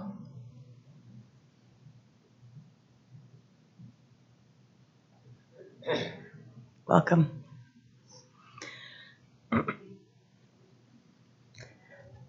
Hello, thank you for allowing me to address you guys tonight. My name is Kelly Murphy, and this is my friend Jane Doherty, and we are gun violence survivors. My children were 2 children that survived the shooting at the STEM school Highlands Ranch in 2019. And Jane's sister Mary was the school psychologist at Sandy Hook Elementary School that was killed in December of 2012. Gun violence is a very sensitive and personal issue for both of us, and the last few weeks have been really hard for us as survivors. And I know a lot of you are aware, but the ripples of damage of one shooting, the amount of people that it affects are profound, and we live with those effects for the rest of our lives. And there are some really good things that we've done in Colorado. We have passed some great gun laws. The safe storage law, as someone mentioned earlier, is so incredibly important for people to be educated about. Our red flag law, also called the Extreme Risk Protection Order, is also something that a lot of people are not aware is out there or how to use it. And both of those laws could majorly help us in our state and in Jefferson County lower the rates of gun violence. In addition to those shootings, I also had a domestic shooting in my family 3 years prior, where a family member of mine who was very seriously mentally ill purchased a firearm and shot 3 people. And the red flag law, had it been in place, could have really prevented that tragedy. So gun violence affects all of us every single day, and it's something that is a uniquely American problem and something that I don't want to see continue in our country, our state, and certainly not in Jefferson County. Jane, would you like to say something? Yes, thank you for the opportunity to speak and to continue honoring my sister Mary, who was the brave psychologist who unfortunately gave her life protecting her kiddos, as she used to call them, at Sandy Hook. Mary was an 18-year veteran, and she was nearly ready to retire. So I continue to speak and honor her. And what was so important to Mary was the mental health of children. And again, with each of these shootings, we always hear mental health as used as the scapegoat, and doors lately. It's not doors. And more mental health issues result after school shootings. A very, very few diagnosed mental health young men commit shootings. Generally, these are troubled children with easy access to weapons. And here in Colorado, we've had our share of school shootings. And of course, we don't want any more school shootings, but we don't want to make our schools into prisons either. We don't want to, quote, harden our schools so children feel uncomfortable. What we need in our schools is what my sister was offering, which was mental health. And hearing that program about mental health gives me hope. It's one of the things I bring up every time I go down to the Capitol and they're talking about arming teachers. Our teachers have enough on their plate. I have a daughter who's a second-year teacher. She teaches first grade. And after this last shooting, she said to me, "Mom, my classroom is the second one from the front door. I'd probably be shot." That's not what she went into teaching for. She didn't expect to be a sharpshooter, and my sister didn't go into, being a school psychologist, so she would have to shoot a former student. So keeping it out there, keeping the awareness that we need more mental health, and we need to present to parents who are responsible gun owners that they need to lock up their guns so the guns don't come into the school in the first place. And every time that there is some sort of law in this state that supports gun safety, we need parents and we need educators to support it, not just us survivors coming down there year after year after year after year. So I thank you for the opportunity to honor my sister and keep this very, very important issue out there. Thank you. Thank you both.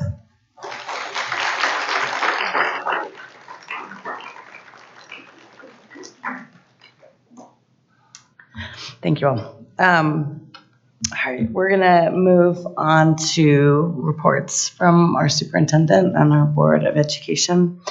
Superintendent Dorland, the floor is yours. Thank you. I had a chance to talk about how wonderful graduations were and to take a moment to pay respects to the Uvalde community. And so with that, I'm going to be done for the evening. Great. Is there a board member that would like to go next in their leadership report update? Trying not to make eye contact, but make eye contact. Ms. Parker? Thank you. Since the last board meeting in May, it's been the best of times and the worst of times, to quote Charles Dickens. So I'll start with some of the good times. I did have the opportunity to attend many graduations, from the smallest one, the search program that just graduated 12 students that were interns at Children's Hospital. And not only did they graduate, but they also got jobs. It was wonderful. Moving all the way up to a class, a Montessori class that had 30 students graduating, and they were all valedictorians, so I got to hear from all of them.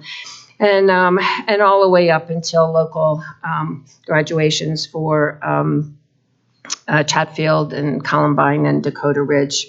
I also had some special opportunities I want to highlight. I attended the adapted athletics competitions that were so amazing. I mean, the kids are so supportive of each other. I attended a powder-horn beam signing for their new wing that they're putting on. And Ms. Lasek's 5th grade class invited me to hear their persuasive writings on why teachers should be paid more. And Semper Elementary School's 25+1 anniversary. So they missed it last year because of COVID. I also took part in the groundbreaking for Windy Peaks and Mount Evans Outdoor Lab. I had never been to either one of those, so that was wonderful. And then lots of other galas and awards. But on another note, some of you may have noticed I have orange hair. You've heard from the speakers tonight that orange and red are indicative of acknowledgement for gun violence in this country. And tomorrow, June 3rd, which is the first Friday in June, is National Gun Violence Awareness Day.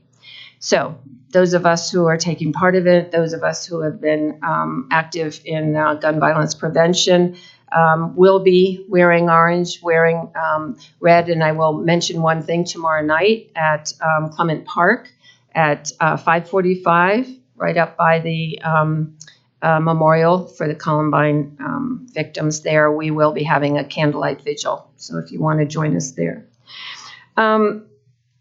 There is a proclamation that goes around this time of year to recognize gun violence and to honor those who lost their lives. And it was started in 2013 after a young 15-year-old girl in Chicago lost her life right after taking her exams, her final exams. And in the proclamation, they mentioned the fact that more than 110 Americans die every day. As one of our speakers said tonight, this doesn't happen in Australia. It's a tragic and uniquely American problem. There are more than 40,000 Americans who lose their lives every year. And in fact, since 1968, more Americans have been killed by gun violence in our country than in all the wars, going back to the Revolutionary War in American history. So just think about it. Being on the battlefield, being in a foreign country with your rifle and your uniform on, you might be safer than you are in the country that you're protecting. Americans are 26 times more likely to be killed by a gun in the United States than in any of the other high-income countries. 3 million children are directly exposed to gun violence every year. And now guns are the #1 killers of children in the United States. Think about it. #1. Surely we can all get behind something to solve that problem. I want to reiterate something was said earlier this morning. Jefferson County is so lucky to have John McDonald and his safety team here. We are well protected by them. We have great resources here, and I've already started working with John and his team on something for October. October 16th through 22nd is Safe Schools Week, and we're already talking about how we can communicate more information on the safe storage bills, because it is a Colorado law, and we need to encourage people to know about it and to follow it. The red flag law, ERPO, we also have that in Colorado. That can be very helpful. And we have a Be Smart program that we can train parents on how to have that conversation when your kids are going over to a friend's house for school, and how to find out if there are guns in the home. So I thank you so much for coming and staying till the end tonight. I thank you so much to the Jefferson County Safety Department, and I hope that next year we'll have better news. Thank you. Thank you, Ms. Parker. Would anyone else like to share? Okay. I will just Oh, okay, Dr. Berta. Thank you for being here. I just wanted to, I don't have a lot to add, it was a busy month, but I wanted to say thank you to Helen for all the work that she does to get us all to graduation. And like the schedules, you do a lot of work to get us there with the right information and on time. And I don't know if anyone realizes how much work goes into that. So thank you. Great. Well, then I will close out this portion, and I'm not going to say anything except there's a bilingual early childhood special education specialist who works with Edgewater, Iber, and Mulholm. Her name is Ruby Manolis, and she had this cross-stitched for me, and I feel like now is the time to share it because it just says use your platform well. And while it is in reference to drag queens, I think the important part of this is that we all have our platforms, and I appreciate the members of our community that are using their platform for something that means a lot to all of us. So use your platform well, and thanks, Ruby. All right, so now it is time to work with Ms. Neal and review our upcoming agenda. So welcome, Ms. Neal.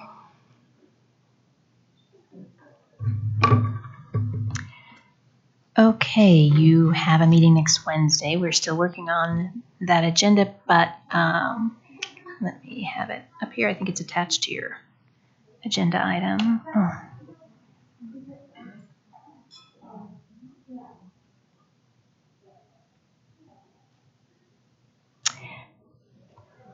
Okay, you begin at 3 o'clock, and you have a Jeffco Thrives 2025 plan update, and that is scheduled for 15 minutes. An ESSER 3 update, which is scheduled for 20 minutes. A student-based budgeting project update, scheduled for 45 minutes. It's a full morning, a full afternoon.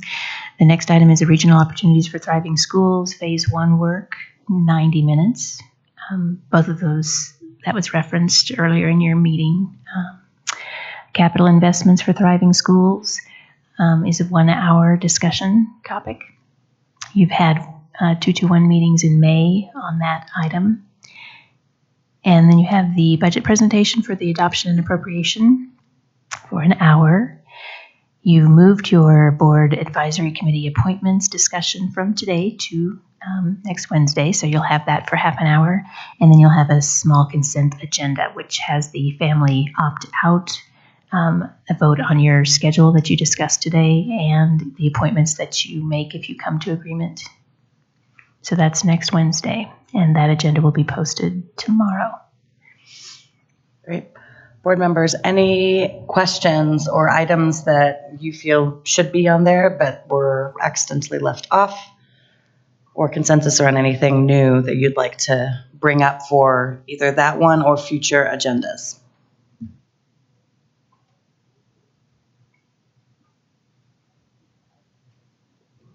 Well, that seems like enough for one meeting. It's kind of a lot, so.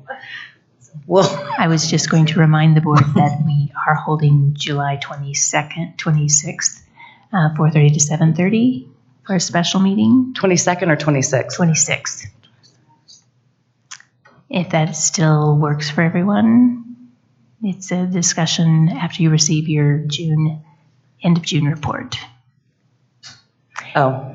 And you're holding August 19th and 20th for a retreat. Correct. July 26th. Mm-hmm. I don't need to check this right now. Sorry. Okay. Any questions? We're not going to add anything to that agenda, but any questions, Ms. Miller? Helen, if I have a conflict on the 26th, it hasn't been set yet. I'll let you know. I might be able to call in, but I'll have to let you know. And we could certainly look at another day. Okay.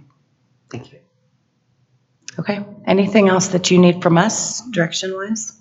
Okay, Superintendent Dorland, anything? All right. With that, I believe somebody stopped me from doing this in case I'm wrong, but I think this meeting is adjourned. So I just said it. Now it is.